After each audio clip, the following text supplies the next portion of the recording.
Hello everyone, कैसे आप सभी ऑफिसर्स डॉट इन्फॉर्मेशन के ऑफिशियल यूट्यूब चैनल में आप सभी का वेलकम है। जितने भी कैंडिडेट्स एस्पिरेंट्स हमारे साथ में कनेक्ट हो गए हैं भाई सभी को गुड इवनिंग और आप सभी का वेलकम है। RBWM retail banking and wealth management की हम आपको प्रिपरेशन लगातार करवा रहे हैं और मॉड्यूल डी की जो क्लासेस हैं अभी चल रही हैं। ठीक है, मॉड्यूल डी की जो क्लासेस हैं हम आपको प्रोवाइड कर रहे हैं आरबीडब्ल्यूएम में retail banking and wealth management.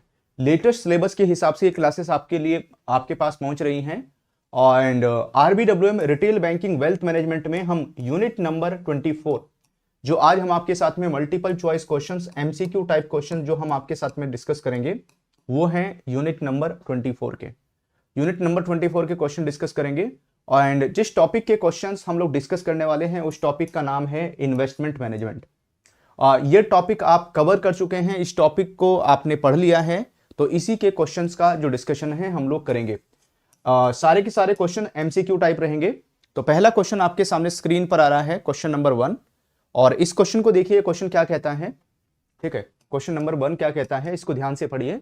And question number 1 कहता है what is the distinctive feature of portfolio management service, है ना, जिसको शॉर्ट में बोलते हैं पीएमएस, जो यहां पर पोर्टफोलियो मैनेजमेंट सर्विस है PMS compare to mutual fund. जब पीएमएस का कंपैरिजन करेंगे किसके साथ, जब पीएमएस का कंपैरिजन म्यूचुअल फंड के साथ में किया जाता है इन टर्म ऑफ इन्वेस्टर मैनेजमेंट, तो ऐसे इन्वेस्टर इंगेजमेंट। ठीक है, तो ऐसे केस में इनमें से कौन सा ऑप्शन है जो यहां पर, है ना, एक्यूरेट होगा, जो यहां पर फॉलो करेगा। तो ऑप्शन नंबर ए कहता है कि जो पीएमएस है, PMS offers low engagement with the investor primarily through fact sheets similar to mutual funds. वहीं पर अगर आप देखोगे जो ऑप्शन नंबर बी है, ऑप्शन नंबर बी ये कहता है कि जो म्यूचुअल फंड है, mutual fund promote a high level of personalise dialogue between the investor and portfolio manager unlike PMS. उसके बाद में सी कहता है कि जो पीएमएस है, portfolio management service, provide personalise service promoting dialogue between the portfolio manager and investor allowing for adjustment based on challenges in the investor risk profile or personal situations। and D कहता है both PMS and mutual fund do not allow any direct communications between investors and portfolio managers focusing solely on automated investment strategies। इनमें से हम कहां पर tick करें, इनमें से कौन सा है जो हमारे करेक्ट आंसर को इंडिकेट करेगा, है ना, इनमें से कौन सा है जो हमारे यहां पर करेक्ट आंसर को बताएगा, जिसमें हमें टिक करना चाहिए। तो भाई अगर आप देखोगे कि जब हम पोर्टफोलियो मैनेजमेंट सर्विसेज की को कंपेयर करते हैं किसके साथ, म्यूचुअल फंड के साथ में, तो ऐसे केस में अगर आप देखोगे तो ऑप्शन नंबर सी हो जाएगा पीएमएस, यानी जो पोर्टफोलियो मैनेजमेंट सर्विसेज है दैट इज प्रोवाइड, है ना, जो पोर्टफोलियो मैनेजमेंट सर्विसेज है वो प्रोवाइड करती है, provides personalise service promoting dialogue between portfolio managers and investors allowing for adjustment based on changes in investor risk profile और personal situations। तो यहां पर जब हम पीएमएस की बात करते हैं, पीएमएस में पर्सनलाइज सर्विसेज के ऊपर फोकस किया जाता है। ठीक है, एंड वहीं पर अगर आप देखोगे जो म्यूचुअल फंड्स हैं, म्यूचुअल फंड्स में जो भी यहां पर सर्विसेज प्रोवाइड की जाती हैं या जो भी यहां पर इन्वेस्टमेंट की अपॉर्चुनिटीज होती हैं वो यहां पर पर्सनलाइज नहीं होती, है ना, वो सभी के लिए सेम होती हैं, एक जैसी होती हैं यहां पर। ठीक है, and investor allow for adjustment based on change in the investor risk profile और पर्सनल सिचुएशन। तो पीएमएस में आप रिस्क प्रोफाइल और पर्सनल सिचुएशन के हिसाब से आप उसमें यहां पर चेंजेस कर सकते हैं, आप उसमें यहां पर बदलाव कर सकते हैं। तो इसमें हमारा जो आंसर है वो कौन सा होगा, इसमें हम सी के ऊपर टिक करेंगे, सी हमारा करेक्ट आंसर रहेगा इस क्वेश्चन को लेकर। चलिए आ जाते हैं हम लोग क्वेश्चन नंबर 2 में। क्वेश्चन नंबर 2 क्या कहता है, यहां पर क्वेश्चन नंबर 2 को देखिए। अगर क्वेश्चन नंबर 2 को देखेंगे, how does the fee structure differ between portfolio management service PMS and mutual fund. अगर आप पीएमएस में फी स्ट्रक्चर को देखेंगे और जो पीएमएस है पोर्टफोलियो मैनेजमेंट सर्विस में फी स्ट्रक्चर को देखेंगे तो दोनों एक दूसरे से कैसे डिफर करते हैं, दोनों एक दूसरे से कैसे अलग हैं। तो ऑप्शन नंबर ए कहता है PMS and mutual funds both charge a fixed fee regardless of the investment performance. B कहता है mutual fund typically charge a fee based on the investments performance over a hurdle rate while जो PMS charges हैं an annual maintenance fee only. C कहता है कि जो PMS है PMS may charge a share in the profit over a specific rate of return in addition to an additional maintenance fee, aligning the portfolio manager's incentive with achieving higher return for the investors. D कहता है कि जो mutual funds हैं, mutual funds demand a minimum investment size and charge fee accordingly, unlike PMS which has no minimum capital requirement. तो इनमें से हम कहां पर टिक करें? तो अगर हम पोर्टफोलियो मैनेजमेंट सर्विस की बात करते हैं, म्यूचुअल फंड की बात करते हैं, तो उसमें जो फी स्ट्रक्चर की बात करेंगे, जो PMS है उसमें फी जो है वो ज्यादा चार्ज की जाती है क्योंकि पर्सनलाइज सर्विसेज है। तो PMS में charge a share in profits over a specific rate of return in addition to an annual maintenance fee. तो PMS पोर्टफोलियो मैनेजमेंट सर्विसेज में एनुअल जो मेंटेनेंस फी है उसके साथ साथ यहां पर प्रॉफिट में अभी यहां पर जो शेयरिंग है, ठीक है, वो डिमांड की जा सकती है। वहीं पर है ना पोर्टफोलियो मैनेजर, वहीं पर अगर आप देखोगे aligning the portfolio manager incentive with the achieving higher return for the investors. लेकिन वहीं पर अगर म्यूचुअल फंड में बात करते हैं तो म्यूचुअल फंड में यहां पर पूरी स्कीम के साथ में जो फी है वो लिंक रहती है, पूरी स्कीम के साथ में जो फी है वो यहां पर जुड़ी हुई रहती है। तो इसमें सी के ऊपर टिक करेंगे, सी हमारा करेक्ट आंसर हो जाएगा इस क्वेश्चन को लेकर। चलिए आ जाते हैं हम लोग क्वेश्चन नंबर 3 में। क्वेश्चन नंबर 3 को देखिए, क्वेश्चन नंबर 3 क्या कहता है, जो अभी आपके सामने स्क्रीन पर आया है। What is the primary distinctions between active and passive portfolio management services. अगर मैं किसकी बात करूं, यहां पर PMS सर्विसेज की बात करते हैं, पोर्टफोलियो मैनेजमेंट सर्विस की बात करते हैं, तो यहां पर दो तरह की हैं, एक एक्टिव PMS होता है, एक पैसिव PMS होता है। तो दोनों के बीच में डिफरेंस क्या है, दोनों के बीच में अंतर क्या है यहाँ पर।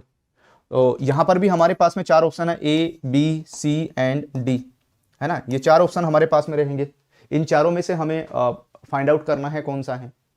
तो भाई अगर एक्टिव PMS की बात करें, पैसिव PMS की बात करते हैं, तो इन दोनों के बीच में डिफरेंस क्या होगा, इन दोनों के बीच में अंतर क्या है यहाँ पर। तो भाई आंसर कौन सा होगा हमारा, बी के ऊपर टिक करेंगे हम। जो एक्टिव PMS है ना, जो एक्टिव पोर्टफोलियो मैनेजमेंट है उसमें that is involve frequent buying and selling of the securities.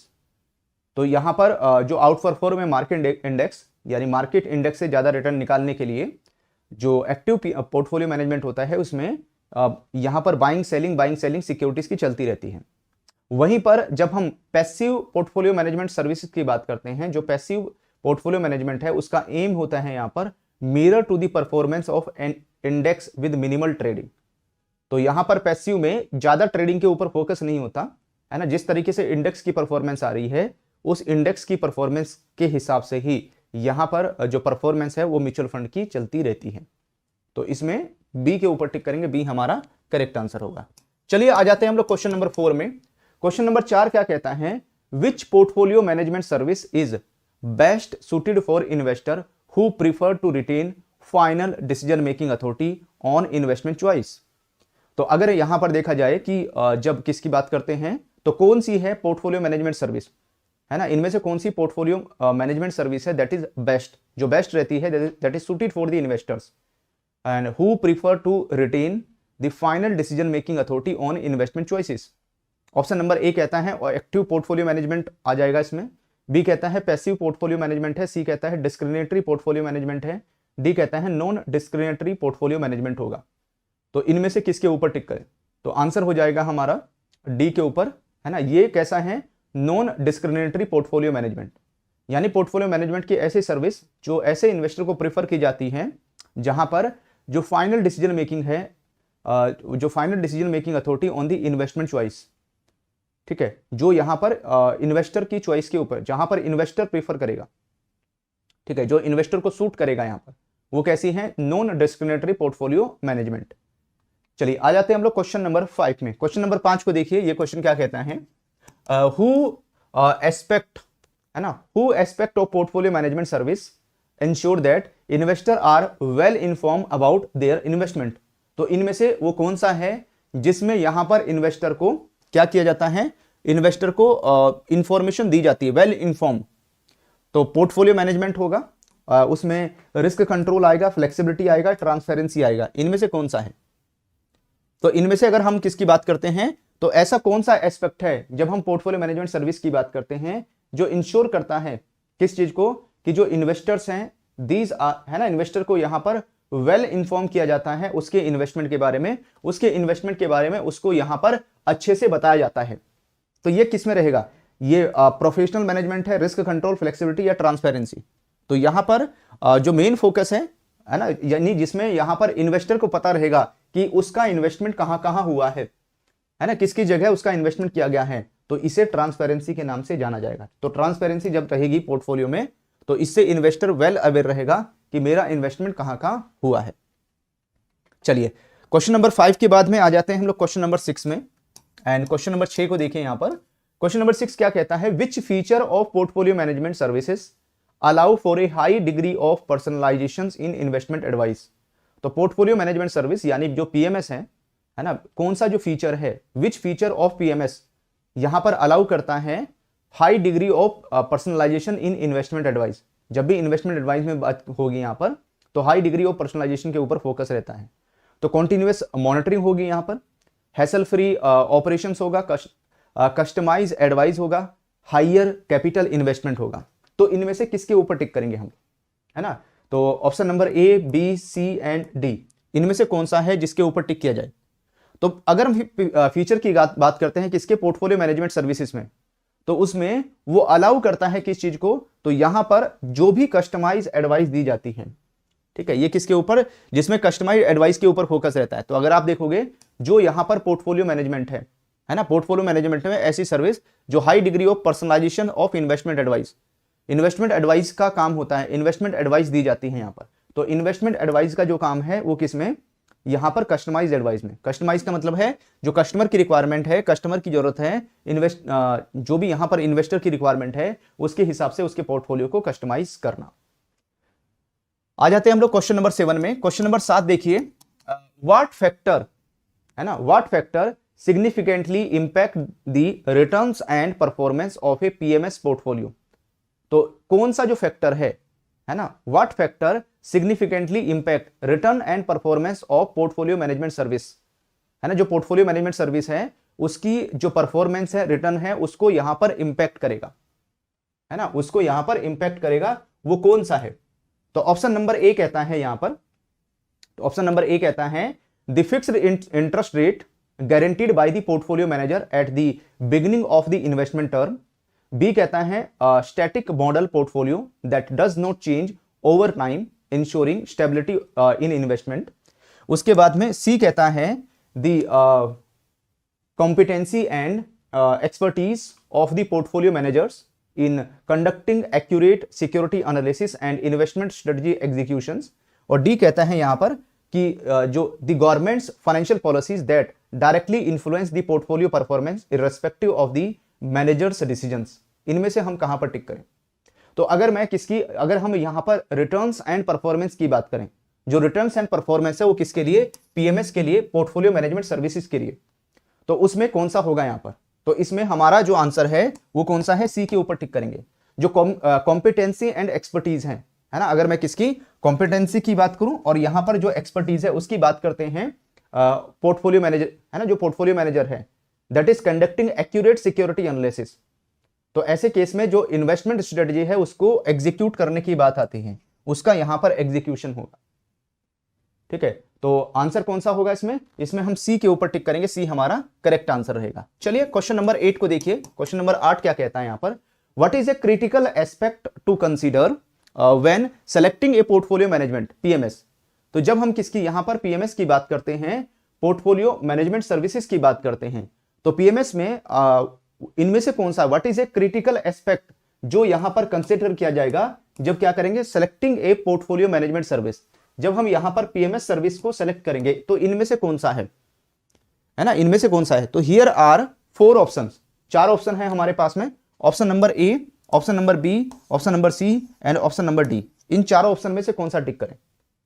तो पोर्टफोलियो मैनेजमेंट सर्विस में अगर हम सेलेक्ट करने की बात करते हैं क्रिटिकल एस्पेक्ट्स की, तो वो होगा हमारा यहां पर एजुकेशनल बैकग्राउंड। जो एजुकेशनल बैकग्राउंड है, एक्सपीरियंस है यहां पर पोर्टफोलियो मैनेजर का, वो मेन रोल प्ले करेगा यहां पर, है ना, वो यहां पर मेन रोल प्ले करेगा यहां पर।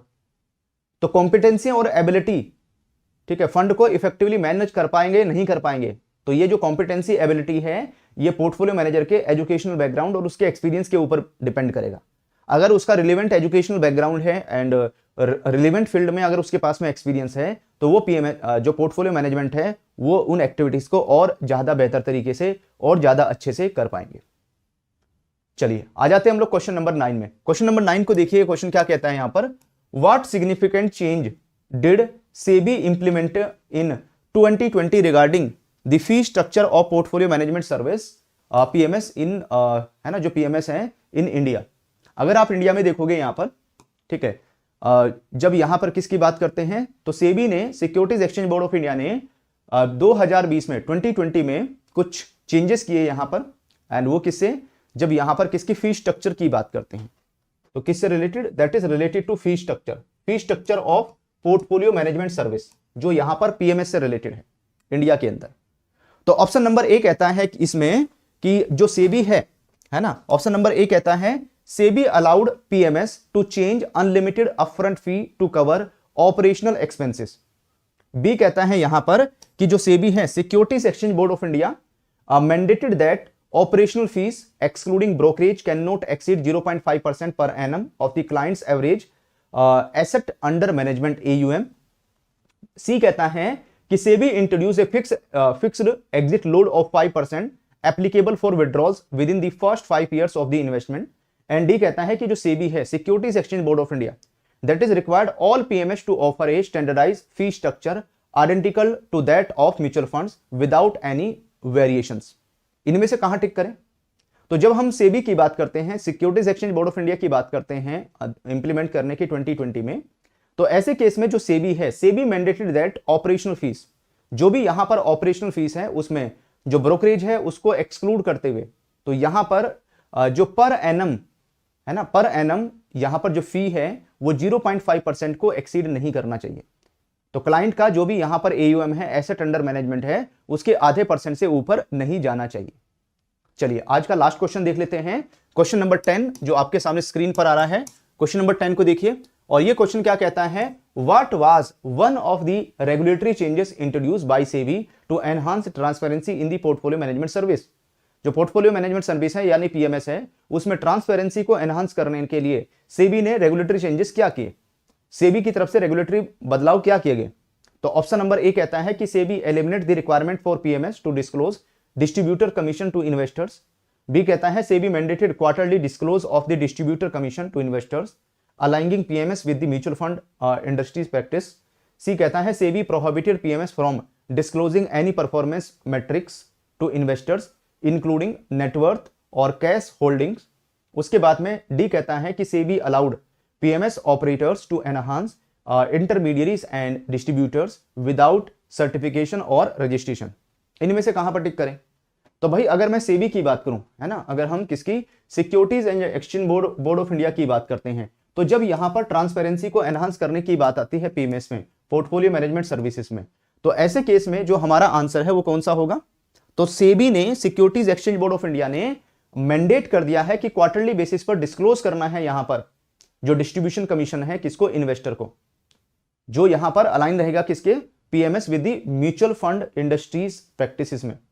तो वो यहां पर क्वार्टरली बेसिस पर डिस्क्लोज करना है कि कितना जो कमीशन है वो यहां पर चार्ज किया जा रहा है। तो आंसर कौन सा होगा? बी के ऊपर टिक करेंगे, बी हमारा करेक्ट आंसर हो जाएगा। तो आरबीडब्ल्यूएम में आपको इस तरीके से क्वेश्चन की प्रैक्टिस करनी है। सभी क्वेश्चंस को अटेम्प्ट करके आपने कितना स्कोर किया है जल्दी से आप मेरे साथ में शेयर कर दीजिए।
एक बार चेक कर लीजिए कि क्या सभी को ऑडियो वीडियो ठीक है, ऑडिबल है, विजिबल है प्रॉपर्ली आप सभी को। And I think audio video अब ठीक हो गई होगी।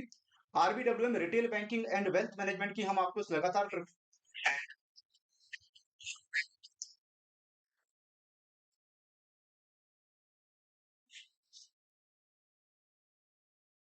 यस, तो रिटेल बैंकिंग वेल्थ मैनेजमेंट की हम लगातार आपको प्रिपरेशन करवा रहे हैं। RBWM retail banking and wealth management एक ऐसा सब्जेक्ट है जो पेपर सबसे लास्ट, अगर मैं इस पेपर की बात करूं, ये पेपर आपका सबसे लास्ट में होने वाला है। And retail banking wealth management में आप लोग, है ना, रिटेल बैंकिंग वेल्थ मैनेजमेंट में आप लोग सभी टारगेट बना के चलो कि आपको यहां पर कम से कम 60 प्लस स्कोर लाना है, कम से कम 60 प्लस नंबर लेकर आने हैं इस पेपर में, retail banking and wealth management में। और भाई एक चीज और आपको ध्यान रखना है, यहां पर आरबीडब्ल्यूएम में आपके module A, module B, module C and module D, ठीक है, module A, module B, module C and module D, ये 4 मॉड्यूल हैं। और ये जो 4 मॉड्यूल हैं आपके, ठीक है, ये जो 4 मॉड्यूल हैं, इनको कंप्लीट करने के बाद में एक आपके पास में एडिशनल रीडिंग मटेरियल आता है ना, आपके लिए यहां पर एडिशनल रीडिंग मटेरियल आता है। उस एडिशनल रीडिंग मटेरियल को भी आपको रेफर करना होता है ना, उसको भी पढ़ने की रिक्वायरमेंट होती है। तो ऐसे केस में ये जो टॉपिक है यूनिट नंबर 28, ये आपका उसी से रिलेटेड है जिसका नाम है housing finance and tax planning. Housing finance and tax planning उसी से आपका बिलोंग करता है। चलिए इस टॉपिक के क्वेश्चन देख लेते हैं।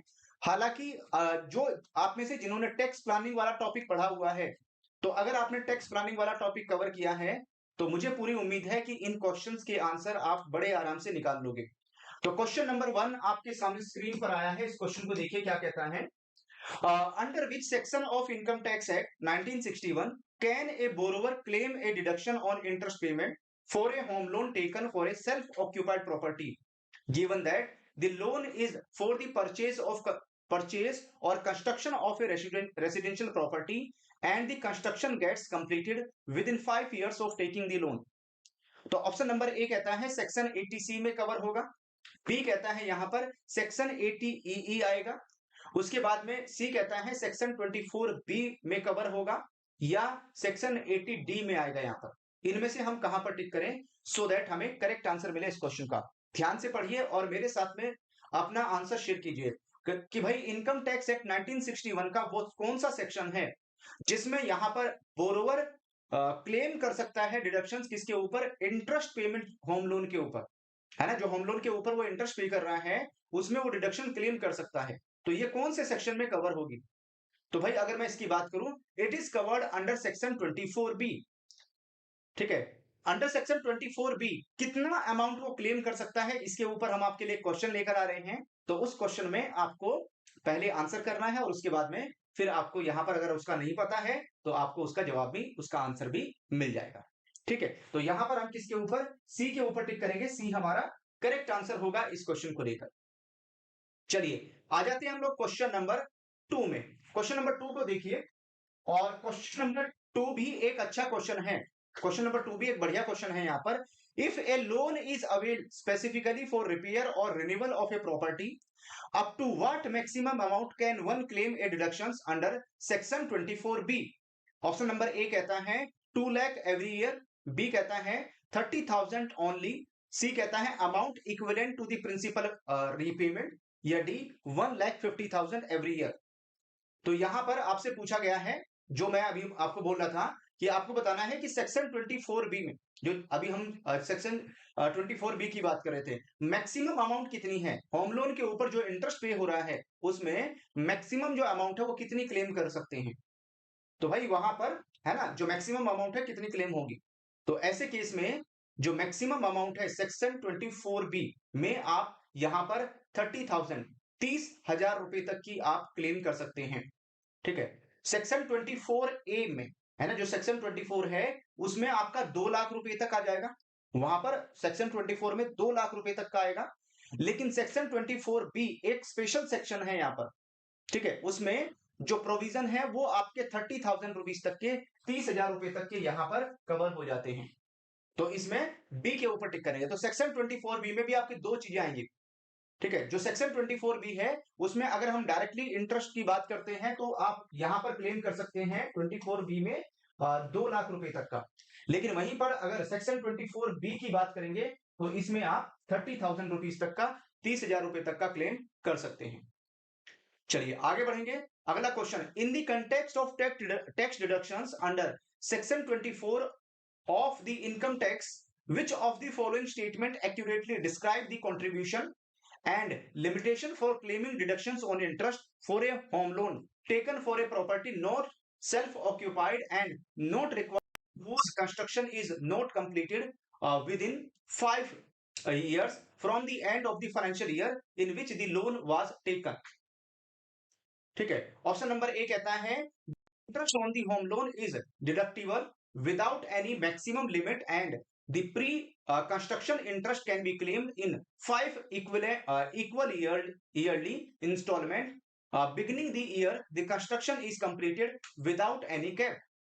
B कहता है tax deduction is deducted from 2 lakh to 30,000 if the property is neither acquired nor constructed within the specified period and the deduction can be claimed in 5 years जो 5 इक्वल ईयर्स इंस्टॉलमेंट। तो भाई यहां पर ये हम इसी की बात कर रहे थे। बी कहता है, सी कहता है कि जो टोटल अमाउंट है that can be claimed in a year is restricted to 2 lakh irrespective of the property being self occupied or not and there is no provision to the claim pre construction interest. D कहता है यहां पर the interest on the home loan for a non self occupied property can be fully claimed without a cap but for a self occupied property pre construction interest claimable in a year is capped rupees 2 lakh. तो इस question के according कहां पर answer tick करेंगे हम लोग? तो भाई अगर यहां पर किसकी बात करते हैं, सेक्शन 24B है ना, 24B की बात नहीं हो रही यहां पर किसकी, ओनली सेक्शन 24 की बात कर रहे हैं, डायरेक्टली सेक्शन 24 की बात हो रही है, तो 24B नहीं है इसमें।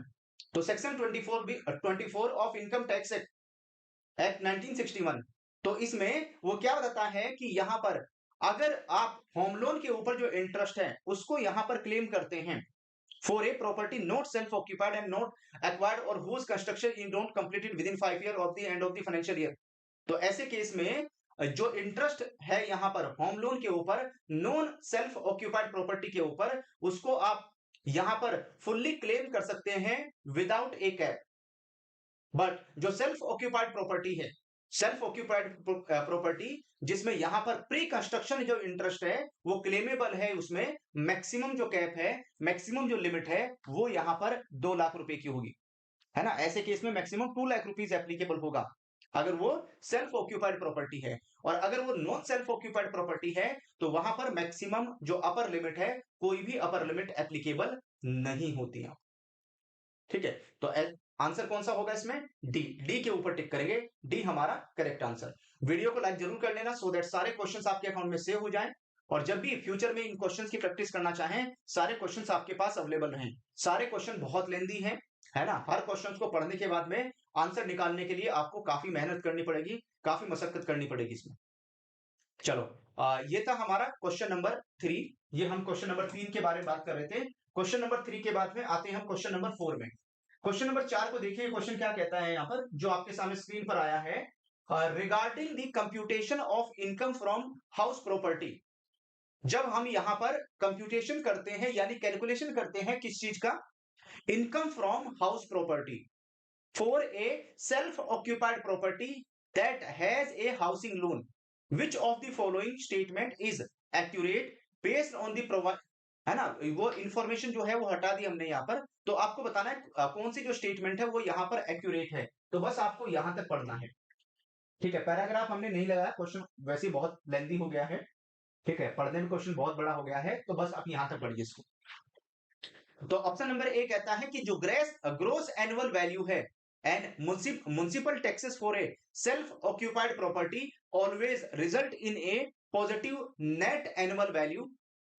बी कहता है कि income from house property for a self occupied property will always be a positive amount of regardless of the presence of a housing loan interest.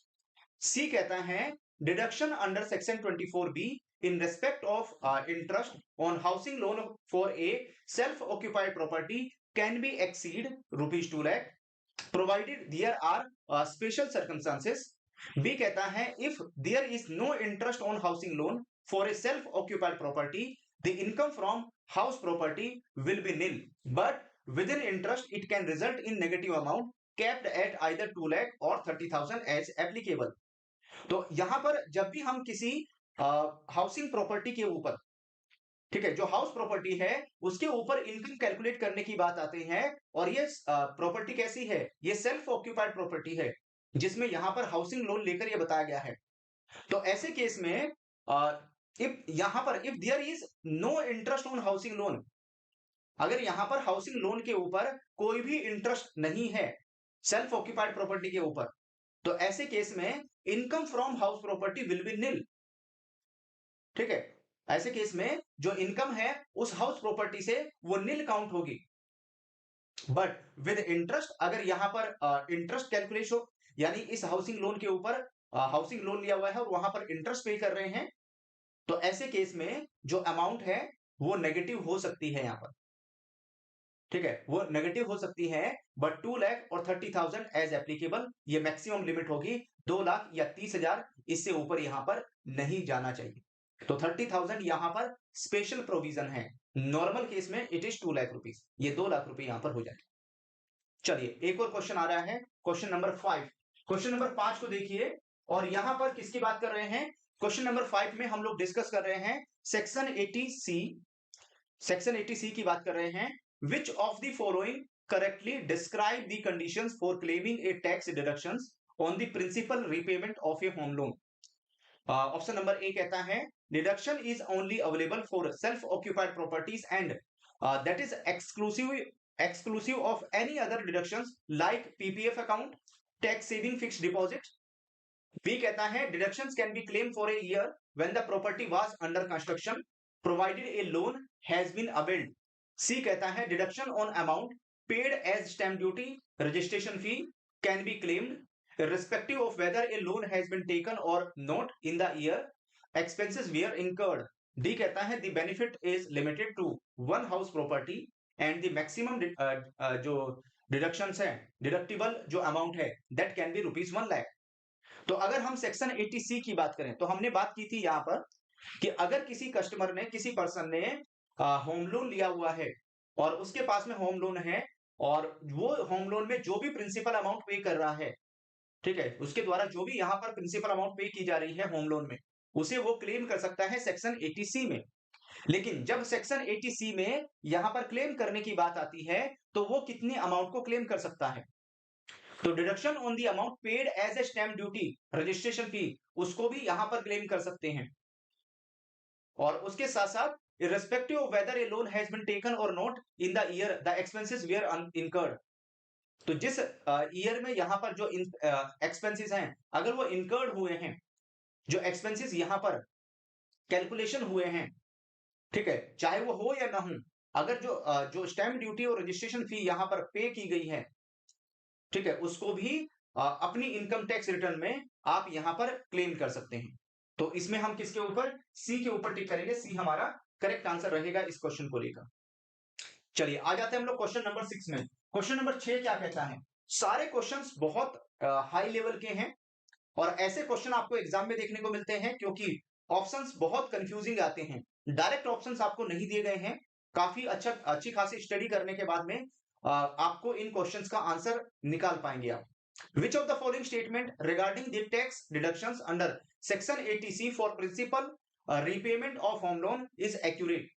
तो ऑप्शन नंबर ए कहता है कि मैक्सिमम जो टैक्स है deductions allowed under section 80C is ₹2 lakh, 2 lakh रुपए हो जाएगा यहाँ, या यहां पर only those properties that are let out are eligible for deductions under section 80C, और इसी तरीके से हमारा ऑप्शन नंबर सी और डी हो जाएगा यहां पर। तो जो डिडक्शन है that is available only if the construction of the property is completed.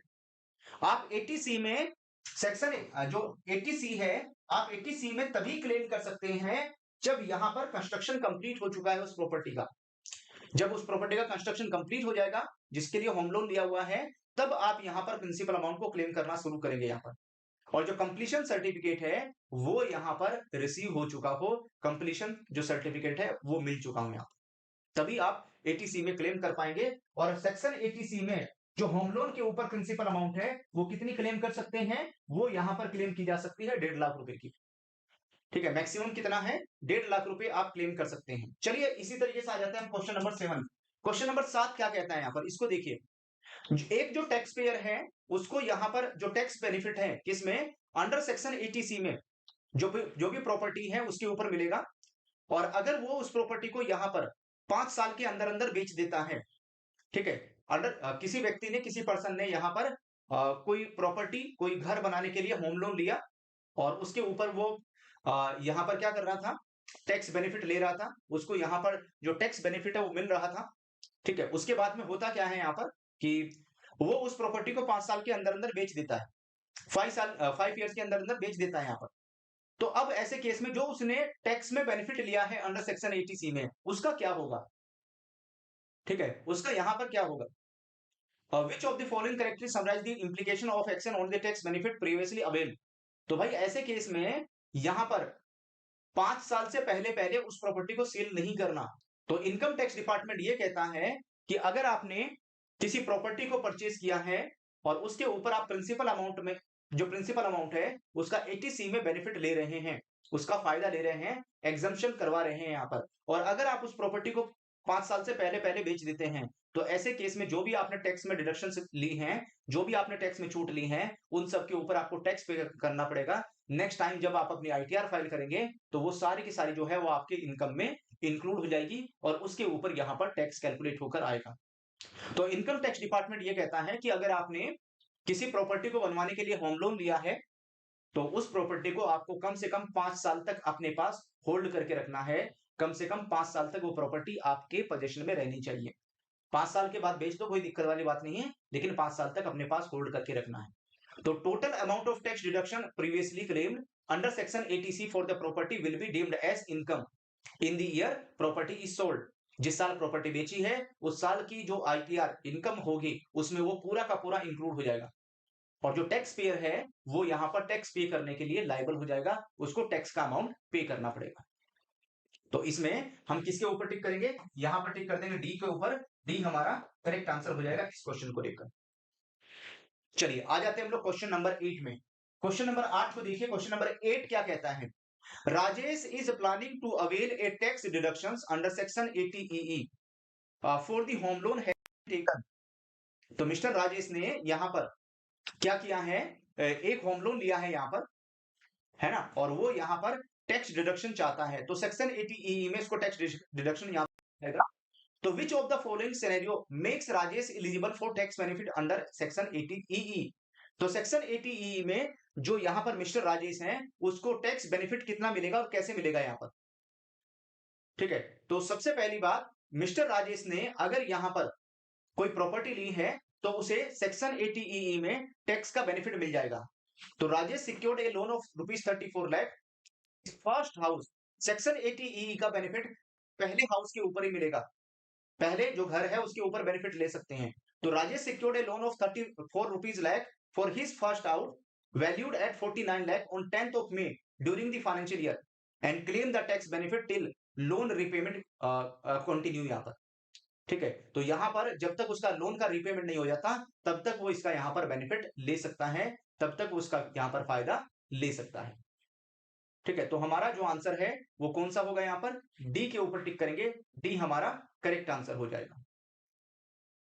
Okay, चलिए एक और क्वेश्चन दिखाता हूं मैं आपको। क्वेश्चन नंबर 9 आपके सामने स्क्रीन पर आ रहा है। इन क्वेश्चंस को एक बार रिवाइज जरूर करना, और ये जो टॉपिक है ये मैं आपको कराने वाला हूं। कल से आपकी आरबीडब्ल्यू की जो पेड क्लासेस हैं आगे कंटिन्यू हो जाएंगी। आरबीडब्ल्यू की पेड क्लासेस आपको, अगर आपके पास जीआईबी का महापैक 2.0 है तो कल से आप आरबीडब्ल्यू की जो क्लासेस हैं वो अटेंड करना स्टार्ट कर सकते हैं। ओके, चलो यहां पर देखिए क्वेश्चन नंबर 9। क्वेश्चन नंबर 9 क्या कहता है, एक couple Ramesh and Priya jointly purchase a property and are both repaying the loan installment regarding the section 80 deductions which of the following statement is accurate। तो इनमें कौन सी जो स्टेटमेंट है वो यहां पर एक्यूरेट हो जाएगी। तो अगर रमेश और प्रिया ने जो कपल है उन्होंने ज्वाइंटली अगर यहां पर होम लोन लिया है किसी प्रॉपर्टी को परचेज करने के लिए या घर बनवाने के लिए, तो ऐसे केस में both Ramesh and Priya individually यहाँ पर जो डिडक्शंस हैं वो अंडर सेक्शन 80E में यहाँ पर एंटायर लोन जो इंटरेस्ट अमाउंट है उसके ऊपर क्लेम कर सकते हैं। और जो सेक्शन 80EE है उसमें जो क्लेम है वो कितना 50,000 रुपीज तक का, 50,000 रुपए तक का किया जा सकता है यहाँ। चलिए एक और क्वेश्चन है और आज का लास्ट क्वेश्चन रहेगा, question number 10। Rahul has let out property for which he pays a home loan interest. He is deduction for the interest paid on the loan that is treated in term of limit for the tax deduction under income from house property. तो यहाँ पर कितना क्या applicable होगा? तो राहुल ने यहाँ पर एक जो प्रॉपर्टी है वो लेट आउट कर दी, ठीक है, जिसके लिए एंड उस प्रॉपर्टी पर वो होम लोन इंटरेस्ट पे कर रहा है। तो क्या प्रोविजन इसमें एप्लीकेबल होंगे?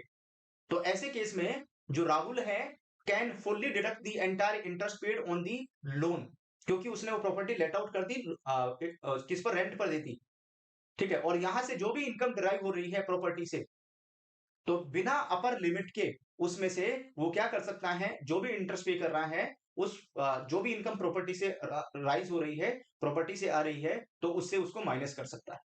तो आंसर कौन सा होगा हमारा? सी के ऊपर टिक करेंगे। तो ये थे कुछ वेरी इंपॉर्टेंट क्वेश्चंस जो हमने डिस्कस किए हैं। मैं हमेशा से ही मेरी पूरी कोशिश है कि मैं आपको बहुत हाई लेवल के क्वेश्चंस कराऊं, ठीक है। क्वेश्चंस का लेवल ऐसा ही रखूं जैसे एग्जाम में आते हैं, ठीक है। बहुत सारे एस्पिरेंट्स को ऐसे क्वेश्चन अटेम्प्ट करने में बहुत डिफिकल्टी होती है, आंसर निकाल नहीं पाते, क्वेश्चन ही कई बार तो समझ में नहीं आता, आंसर है ना, ऑप्शन क्या टिक करेंगे। तो ऐसे केस में वन स्टॉप सोल्यूशन है आपके लिए। अगर आपको समझ में नहीं आ रहा कि कौन सा ऑप्शन टिक करूं मैं, ठीक है, मैं पहले आपको इसीलिए दिखा रहा हूं।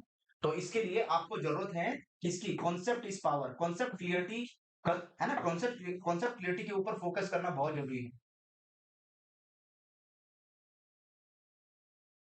हेलो एवरीवन, कैसे आप सभी? ऑफिसर्स अडल्ट इन्फॉर्मेशन के ऑफिशियल यूट्यूब चैनल में आप सभी का वेलकम है। जितने भी कैंडिडेट्स एस्पायरेंट्स हमारे साथ में कनेक्ट हो गए हैं, भाई सभी को गुड इवनिंग और आप सभी का वेलकम है।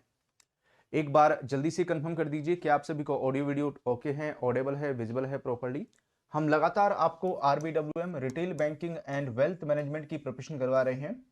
और रिटेल बैंकिंग वेल्थ मैनेजमेंट एक ऐसा पेपर है जो आपके पूरे के पूरे GIB को फर्स्ट अटेम्प्ट सिंगल अटेम्प्ट में क्लियर करवा देता है, क्योंकि इसमें आप अच्छा खासा स्कोर कर सकते हैं। और RBWM में हमेशा टारगेट बना के चलो कि आप 60+ स्कोर लेकर आए, और 60+ जो नंबर है बड़े आराम से लेकर आ सकते हैं आप RBWM में, ठीक है। इसके लिए आपको सिस्टमेटिक तरीके से प्रिपरेशन करनी होगी, सिस्टमेटिक तरीके से तैयारी करनी होगी, और इतने मार्क्स आराम से आ जाएंगे। इससे भी ज्यादा लेकर आ सकते हो, 65 70। लास्ट टाइम भी बहुत सारे एस्पिरेंट्स मार्क्स लेकर आए थे, तो आप भी लेकर आ सकते हैं। इसके लिए सिस्टमेटिक वे में प्रिपरेशन करनी होगी आपको। हर टॉपिक को अच्छे से समझना पड़ेगा, हर टॉपिक को अच्छे से लर्न करना पड़ेगा। एंड जिसे बोलते हैं concept is power, concept clarity. उसके बाद में ईच एंड एवरी टॉपिक के क्वेश्चंस आपको अटेम्प्ट करने पड़ेंगे, ईच एंड एवरी टॉपिक के क्वेश्चंस आपको लगाने पड़ेंगे। इसके साथ साथ आपको full length mock test, case study based questions, इनकी प्रैक्टिस करनी पड़ेगी। ये सारे काम कर लोगे तो बड़े आराम से RBWM में बहुत अच्छा स्कोर कर लोगे। चलिए, यहीं पर हम आपको क्वेश्चंस की प्रैक्टिस करवा रहे हैं। मल्टीपल चॉइस क्वेश्चंस हम आपके लिए लेकर आ रहे हैं। और आज जिस टॉपिक के क्वेश्चंस हम आपके साथ डिस्कस कर रहे हैं वो है यूनिट नंबर 24, इन्वेस्टमेंट मैनेजमेंट। तो इन्वेस्टमेंट मैनेजमेंट से रिलेटेड क्वेश्चंस आपको प्रोवाइड कर रहे हैं, और आज हम आपके साथ में डिस्कस करेंगे पार्ट 2। तो पार्ट 2 में बहुत सारे जो क्वेश्चंस हैं वो हम डिस्कस करेंगे। चलिए, एक क्वेश्चन आपके सामने स्क्रीन पर है, इस क्वेश्चन को देखिए और इसका आंसर क्या होगा यहां पर, ठीक है। इसका आंसर क्या होगा, जल्दी से मेरे साथ में अपना जो आंसर है वो शेयर कर दीजिए। तो आज हम जिस टॉपिक के बारे में बात कर रहे हैं, retail banking wealth management, module D, unit number 24, question number 1 आपके सामने स्क्रीन पर है। ये क्वेश्चन क्या कहता है? Which of the following best describe the reason some individual save money instead of spending immediately. अच्छा, ये तो मैं कल आपको करवा चुका हूं, तो आज कुछ और नए क्वेश्चंस आपको मैं प्रैक्टिस करवा देता हूं। कुछ और नए क्वेश्चंस की हम प्रैक्टिस कर लेते हैं, है ना, सो दैट आप बहुत अच्छे लेवल पर अपनी प्रिपरेशन कर सकें, बहुत अच्छे लेवल पर आप तैयारी कर सकें। तो बहुत सारे क्वेश्चंस हैं प्रैक्टिस करने के लिए, ठीक है, बहुत सारे क्वेश्चंस यहां पर मिल जाएंगे। चलो, एक यहां पर क्वेश्चन, ये इसको कंसीडर करते हैं। पहला क्वेश्चन, क्वेश्चन नंबर 1 इसको कंसीडर करते हैं। एंड क्वेश्चन नंबर 1 क्या कहता है, which of the following is not typically a service included under investment management. तो इसमें कौन सा होगा? ऑप्शन नंबर ए कहता है कि जो स्टॉक सिलेक्शन है दैट विल बी, है ना, जो स्टॉक सिलेक्शन है वो यहाँ पर इन्वेस्टमेंट मैनेजमेंट में इंक्लूडेड नहीं है यहाँ पर, ठीक है। बी कहता है यहाँ पर मॉनिटरिंग ऑफ एग्जिस्टिंग इन्वेस्टमेंट, जब एग्जिस्टिंग इन्वेस्टमेंट को मॉनिटरिंग करने की बात आती है तो that will be part of it, है ना, monitoring of existing investment. And C कहता है directly handling legal dispute for the clients, portfolio strategy and implementation. इनमें से कौन सा है that is not typically service included under investment management? तो यहां पर जो सी है ये इसका पार्ट नहीं है। स्टॉक सिलेक्शन, जब शेयर्स में इन्वेस्टमेंट करने की बात आती है तो stock selection will be part of it. उसके बाद में जो भी एग्जिस्टिंग इन्वेस्टमेंट है उसकी यहां पर रेगुलर बेसिस पर मॉनिटरिंग करना, ये इसका पार्ट है। लेकिन जो directly handling legal dispute for the clients, है ना, ये तो कोर्ट का काम है या लॉयर ये काम करता है, इन्वेस्टमेंट मैनेजर ये काम नहीं देखता है। पोर्टफोलियो स्ट्रेटजी एंड इंप्लीमेंटेशन, ये भी यहाँ पर इन्वेस्टमेंट मैनेजर यहाँ पर इस काम को एग्जीक्यूट करेगा, ठीक है। ये क्वेश्चन नंबर 1 है। क्वेश्चन नंबर 2 में आते हैं। क्वेश्चन नंबर 2 को देखिए। क्वेश्चन नंबर 2 क्या कहता है यहाँ पर, apart from handling financial portfolios from what other assets might a professional investment manager handle. तो यहां पर अगर मैं किसकी बात करूं, एक जो प्रोफेशनल इन्वेस्टमेंट मैनेजर है वो क्या हैंडल कर सकता है ना। अगर मैं यहां पर फाइनेंशियल पोर्टफोलियो को हैंडल करने की बात करूं, इसको छोड़कर, है ना, और क्या कर सकता है, only bond and equities, previous metal commodities and art work, solely intangible assets like patents, only government assets. तो जो यहाँ पर पोर्टफोलियो मैनेजर है ना, जो हैंडलिंग पोर्टफोलियो फाइनेंशियल पोर्टफोलियो, तो यहाँ पर जो अदर टाइप की एसेट्स हैं जिनको इंक्लूड कर सकते हैं, तो उसमें प्रीशियस मेटल्स, कमोडिटीज एंड जो आर्ट वर्क है, ठीक है, तो या रेयर स्टेम्प्स, है ना, इनको यहाँ पर इंक्लूड कर सकते हैं, दैट कैन बी इंक्लूडेड। तो कौन सा होगा इसमें, हम बी के ऊपर टिक करेंगे, बी हमारा करेक्ट आंसर। चलिए आ जाते हैं हम लोग क्वेश्चन नंबर 3 में। क्वेश्चन नंबर 3 को देखिए, ये क्वेश्चन क्या कहता है, in corporate finance how is investment management perceived, है ना। जब हम किसकी बात करते हैं, कॉर्पोरेट फाइनेंस की बात करते हैं, तो कॉर्पोरेट फाइनेंस में जो इन्वेस्टमेंट मैनेजमेंट है उसको आप कैसे परसीव्ड करेंगे। तो इसमें आपके पास में 4 ऑप्शंस हैं। 4 ऑप्शंस को ध्यान से पढ़िए और देखिए इसमें से कौन सा ऑप्शन है जो आपके आंसर को यहां पर करेक्टली इंडिकेट करेगा, जो आपके आंसर को करेक्टली यहां पर डिफाइन करेगा, बताएगा वो कौन सा है।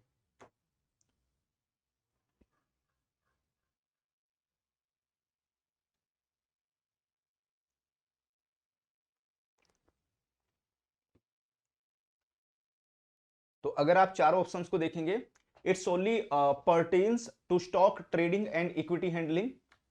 डी कहता है it is mainly concern with the maintenance and accounting of both tangible and intangible assets. C कहता है it only deals with a company's public relations and marketing. D it focuses on compensating managers through management fees. इनमें से हम कहां टिक करें,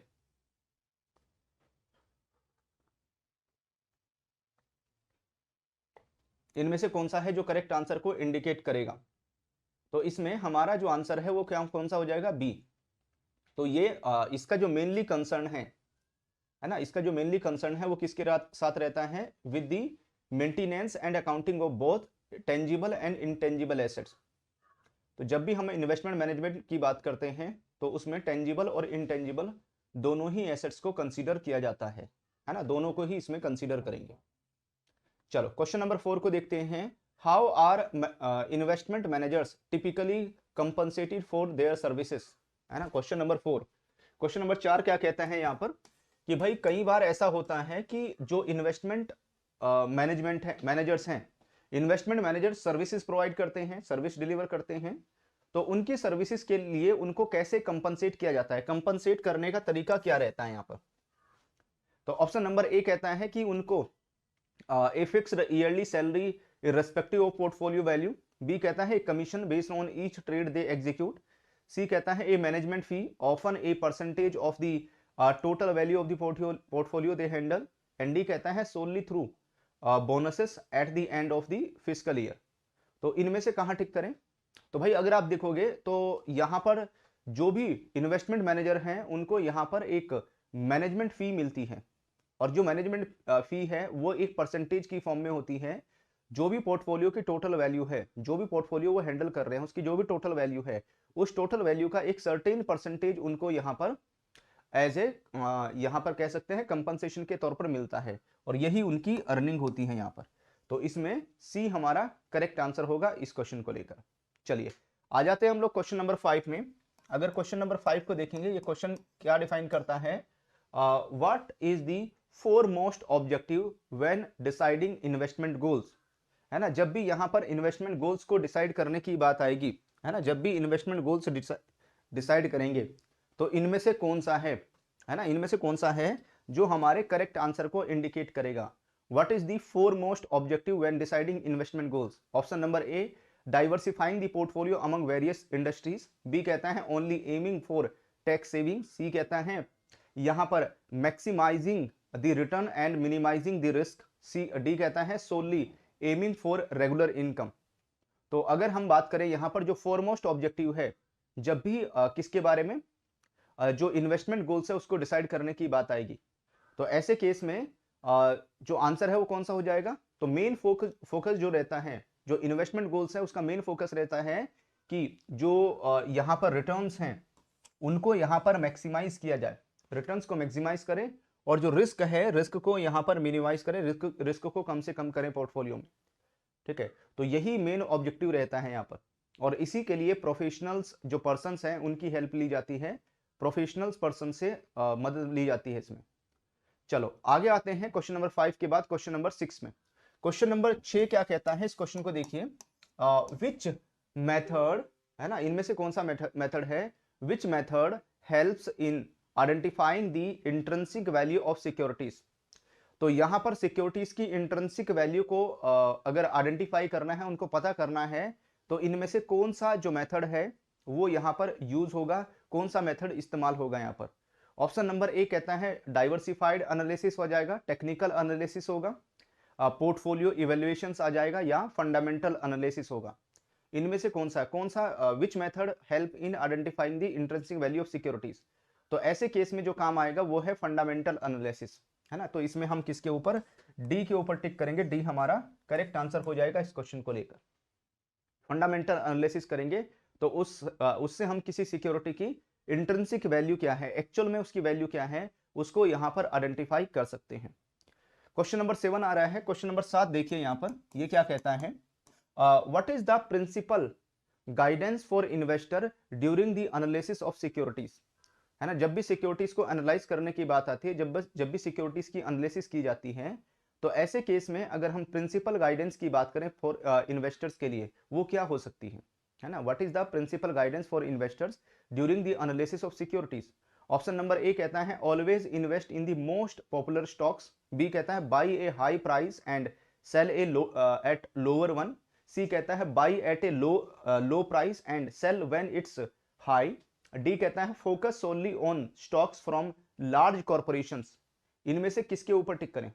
कौन सा है जो हमारे करेक्ट आंसर को इंडिकेट करेगा? तो यहां पर सी के ऊपर टिक करेंगे। और तो क्या करना चाहिए? अगर यहां पर जो प्रिंसिपल गाइडेंस है इन्वेस्टर्स के लिए, जब भी वो सिक्योरिटीज को एनालिसिस करेगा तो लो प्राइस पर बाई करें, है ना, सस्ते में खरीदें, यहां पर लो प्राइस पर बाई करें, and sell when it's high. जब यहां पर प्राइस बहुत ज्यादा है, जब प्राइस हाई हो जाता है तो उस टाइम पर उसको बेचे, उस टाइम पर उसको सेल करें, तो तभी यहां पर बेनिफिट होगा, तभी यहां पर फायदा होगा। तो इसमें हम सी के ऊपर टिक करेंगे, सी हमारा करेक्ट आंसर होगा। चलिए एक और क्वेश्चन दिखाता हूं मैं, क्वेश्चन नंबर 8।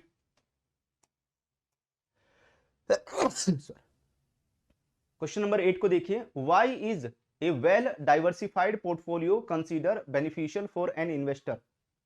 ठीक है, अगर किसी इन्वेस्टर के पॉइंट ऑफ व्यू से बात करें, है ना, अगर किसी इन्वेस्टर की नजर से देखें, ऐसा क्यों है यहां पर कि एक जो वेल डाइवर्सिफाइड पोर्टफोलियो है वही यहां पर इन्वेस्टर के लिए अच्छा माना जाता है, वही इन्वेस्टर के लिए बेनिफिशियल होता है, यहां पर वही इन्वेस्टर को फायदा पहुंचाता है। तो it ensures the highest returns, B कहता है it minimise the risk as compare to holding a single security. C कहता है it guarantees the safety of the principal account. And D कहता है it always focuses on one industry. तो जब हम well diversified portfolio की बात करते हैं तो ऐसे केस में इसमें जो रिस्क है वो मिनिमाइज हो जाता है ना।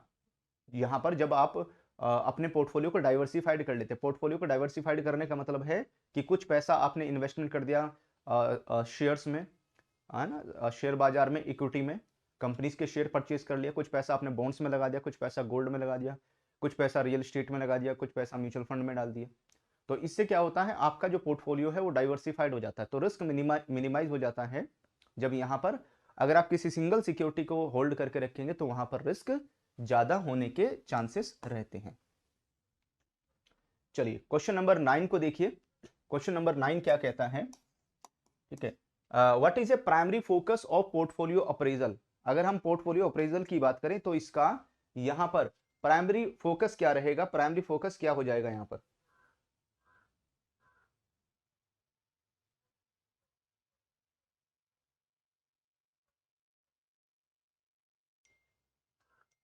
अगर हम प्राइमरी फोकस की बात करें, what will be primary focus of this, है ना, इसका प्राइमरी फोकस क्या होगा यहां पर।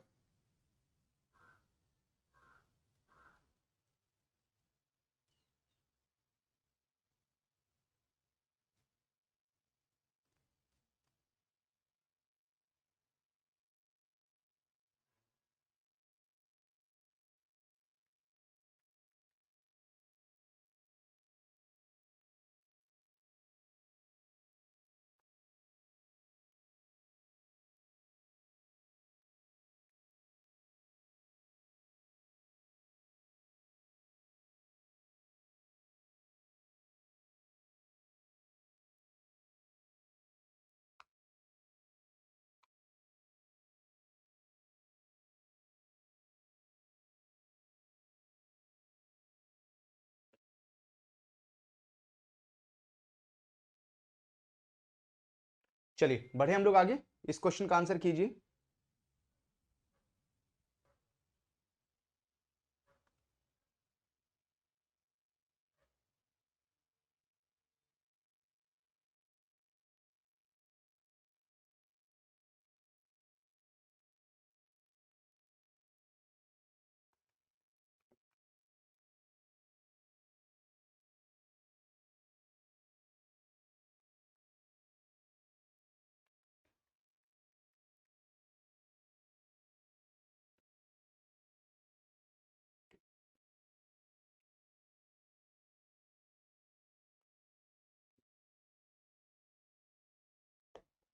चलिए तो इस क्वेश्चन का आंसर क्या होगा, अगर हम यहां पर किसकी पोर्टफोलियो अप्रेजल की बात करें, जो पोर्टफोलियो अप्रेजल है उसका प्राइमरी फोकस क्या रहता है, किस चीज के ऊपर सबसे ज्यादा फोकस करते हैं। तो ऑप्शन नंबर ए कहता है यहां पर to diversify the portfolio among various companies. B कहता है to measure the risk and return of security over time and compare it with expected outcomes. C कहता है to identify the current popular stocks. D कहता है to always ensure a fixed return on investments. तो अगर हम primary focus की बात करते हैं पोर्टफोलियो अप्रेजल की, वो क्या होगा, तो इसका जो मेन फोकस है वो रहता है किसके ऊपर, कि जो रिस्क है उसको मीजर करें, to measure the risk of and return. Risk और रिटर्न को मीजर किया जाएगा, रिस्क और रिटर्न को मीजर करें सिक्योरिटी के over time and compare it with expected outcomes. तो जो भी हमने यहां पर टारगेट बनाया था, मान लेते हैं पोर्टफोलियो में टारगेट बनाया कि हमें कम से कम 15% का 15% का रिटर्न चाहिए, तो उसके बाद में रिस्क और रिटर्न को जो भी हमें मिला है उसको वहां पर एक्सपेक्टेड आउटकम के साथ में कंपेयर करेंगे। तो अगर उससे उसके उतना ही है या उससे ज्यादा है तो अच्छा है, लेकिन अगर कम है तो फिर हमें यहाँ पर अपने पोर्टफोलियो को इवेल्युएट करने की रिक्वायरमेंट आएगी या उसको फिर रीबैलेंसिंग करनी पड़ेगी हमें। चलिए, और ये रहा आज का लास्ट क्वेश्चन, क्वेश्चन नंबर 10 आपके सामने स्क्रीन पर है। इस क्वेश्चन को देखिए, upon finding that the current portfolio isn't saving the investment objective what action is recommended. है ना, जो करंट पोर्टफोलियो है वो इन्वेस्टमेंट ऑब्जेक्टिव को सर्व नहीं कर रहा है, तो ऐसे केस में क्या एक्शन लेना चाहिए। तो पोर्टफोलियो परफॉर्मेंस को इग्नोर कर दो यहां पर, है ना। Focus on new emerging stocks, design a new portfolio, selling under performing securities and purchase ones that may enhance returns, keep the portfolio unchanged for another decade. तो भाई यहां पर हम क्या करेंगे, अपना जो पोर्टफोलियो है उसको नया डिजाइन करेंगे, रीबैलेंसिंग करेंगे, जो अंडर परफॉर्मिंग सिक्योरिटीज है उनको बेच देंगे, ठीक है, और जिन सिक्योरिटीज के प्राइसेस अनहांस हो सकते हैं, जिन सिक्योरिटीज के प्राइस बढ़ सकते हैं उनको परचेज कर लेंगे। तो इस तरीके से हम अपने पोर्टफोलियो में यहां पर डिसीजन लेंगे। तो these are the 10 very important questions. सभी क्वेश्चंस को अटेम्प्ट करके कितना स्कोर किया है आपने, जल्दी से आप मेरे साथ में शेयर कर दीजिए अपना स्कोर।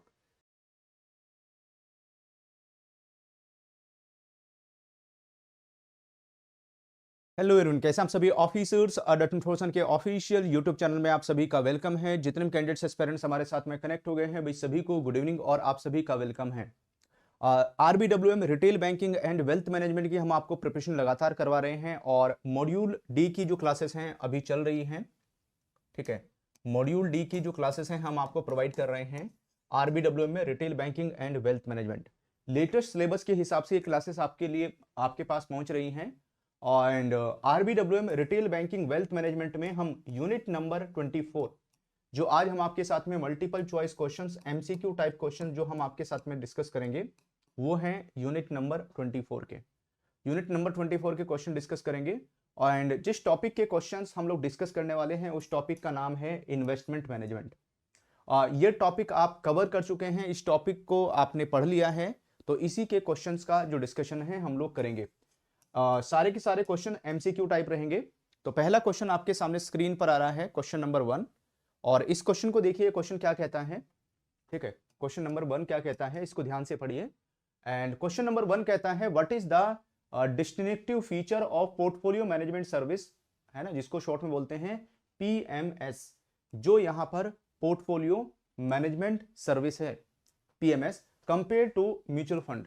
जब पीएमएस का कंपैरिजन करेंगे किसके साथ, जब पीएमएस का कंपैरिजन म्यूचुअल फंड के साथ में किया जाता है इन टर्म ऑफ इन्वेस्टर मैनेजमेंट, तो ऐसे इन्वेस्टर इंगेजमेंट, ठीक है, तो ऐसे केस में इनमें से कौन सा ऑप्शन है जो यहां पर, है ना, एक्यूरेट होगा, जो यहां पर फॉलो करेगा। तो ऑप्शन नंबर ए कहता है कि जो पीएमएस है, PMS offers low engagement with the investor primarily through fact sheets similar to mutual funds.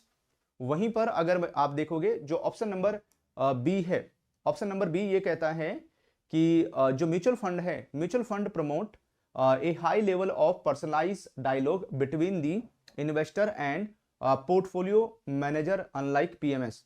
उसके बाद में सी कहता है कि जो पीएमएस है, portfolio management service, provide personalise service promoting dialogue between the portfolio manager and investor, allowing for adjustment based on challenges in the investor risk profile or personal situations. And D कहता है both PMS and mutual fund do not allow any direct communications between investors and portfolio managers, focusing solely on automated investment strategies. इनमें से हम कहाँ पर tick करें, इनमें से कौन सा है जो हमारे करेक्ट आंसर को इंडिकेट करेगा, है ना, इनमें से कौन सा है जो हमारे यहां पर करेक्ट आंसर को बताएगा, जिसमें हमें टिक करना चाहिए।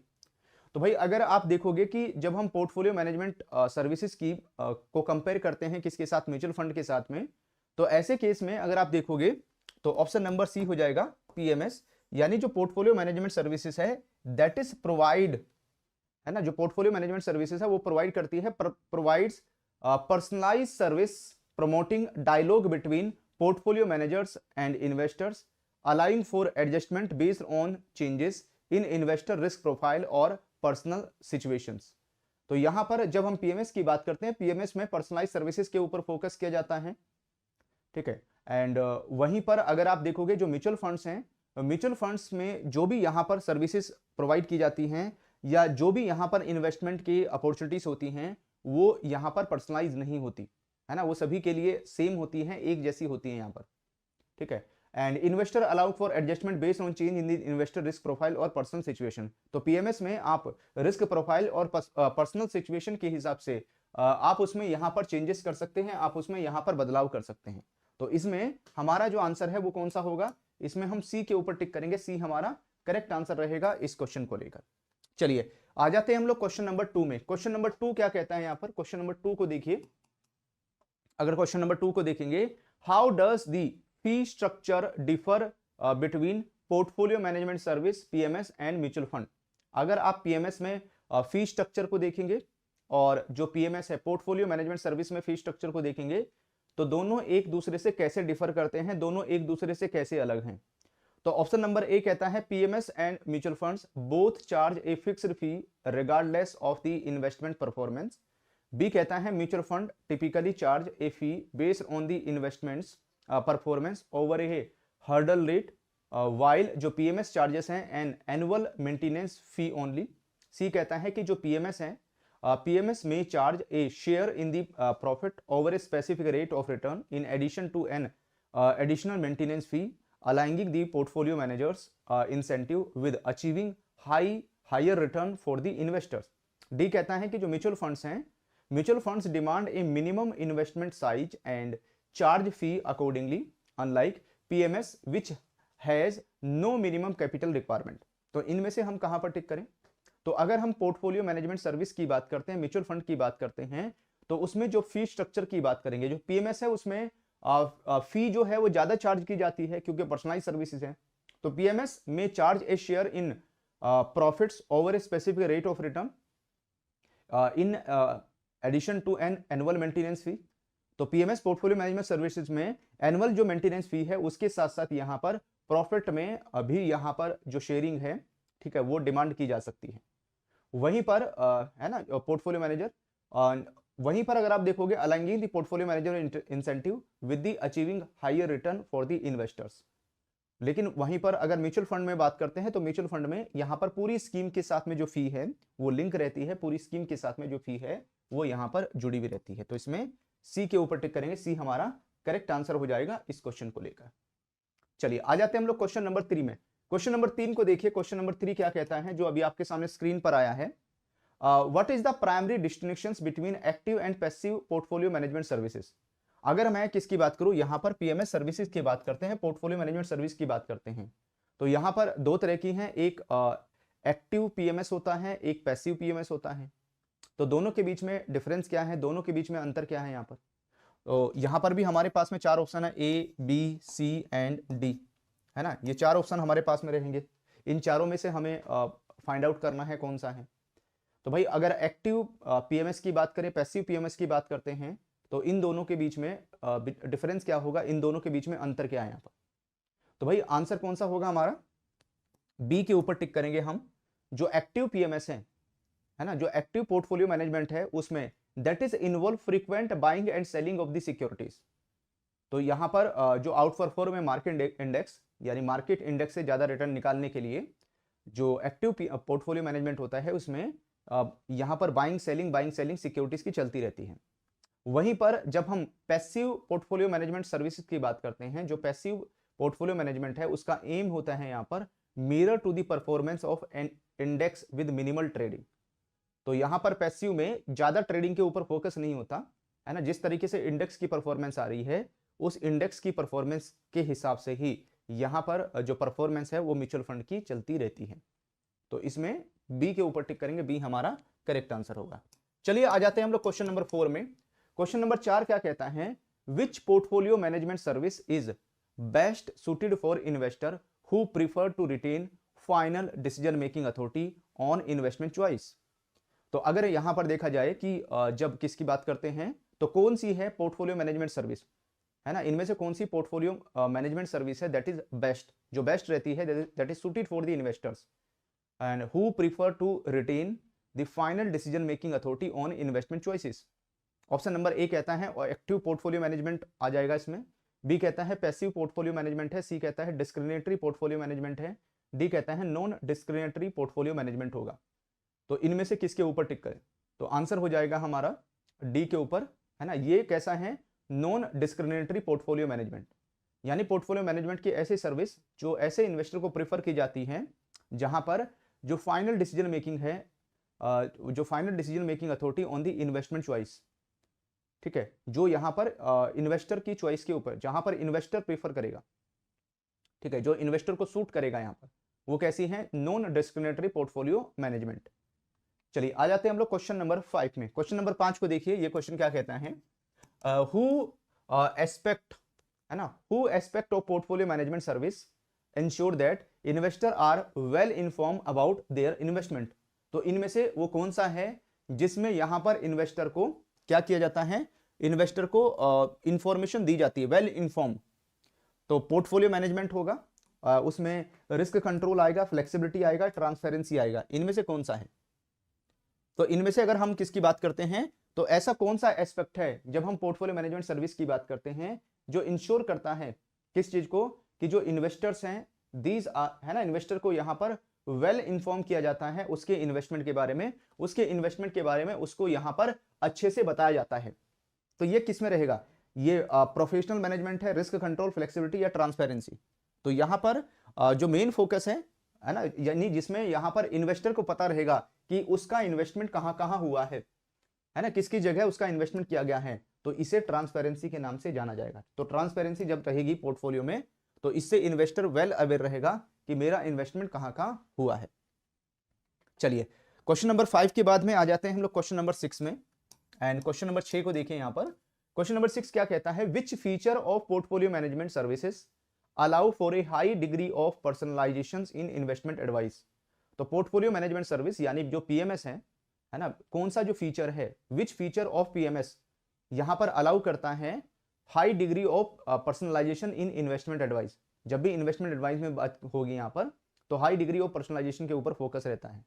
तो कॉन्टिन्यूअस मॉनिटरिंग होगी यहां पर, हैसल फ्री ऑपरेशंस होगा, कस्टमाइज एडवाइस होगा, हायर कैपिटल इन्वेस्टमेंट होगा। तो इनमें से किसके ऊपर टिक करेंगे हम, है ना? तो option number A, B, C and D, इनमें से कौन सा है जिसके ऊपर टिक किया जाए? तो अगर हम फीचर की बात करते हैं किसके, पोर्टफोलियो मैनेजमेंट सर्विसेज में, तो उसमें वो अलाउ करता है किस चीज को, तो यहां पर जो भी कस्टमाइज एडवाइस दी जाती है, ठीक है, ये किसके ऊपर, जिसमें कस्टमाइज एडवाइस के ऊपर फोकस रहता है। तो अगर आप देखोगे जो यहां पर पोर्टफोलियो मैनेजमेंट है ना, पोर्टफोलियो मैनेजमेंट में ऐसी सर्विस जो high degree of personalisation of investment advice, investment advice का काम होता है, इन्वेस्टमेंट एडवाइस दी जाती है यहां पर। तो इन्वेस्टमेंट एडवाइस का जो काम है वो किसमें, यहां पर कस्टमाइज एडवाइस में। कस्टमाइज का मतलब है जो कस्टमर की रिक्वायरमेंट है, कस्टमर की जरूरत है, जो भी यहां पर इन्वेस्टर की रिक्वायरमेंट है उसके हिसाब से उसके पोर्टफोलियो को कस्टमाइज करना। आ जाते हैं हम लोग क्वेश्चन नंबर 7 में। क्वेश्चन नंबर 7 देखिए, व्हाट फैक्टर, है ना, what factor significantly impact the returns and performance of A PMS portfolio. तो कौन सा जो फैक्टर है ना, what factor significantly impact return and performance of portfolio management service, है ना, जो पोर्टफोलियो मैनेजमेंट सर्विस है उसकी जो परफॉर्मेंस है, रिटर्न है, उसको यहां पर इंपैक्ट करेगा, है ना, उसको यहां पर इंपैक्ट करेगा, वो कौन सा है?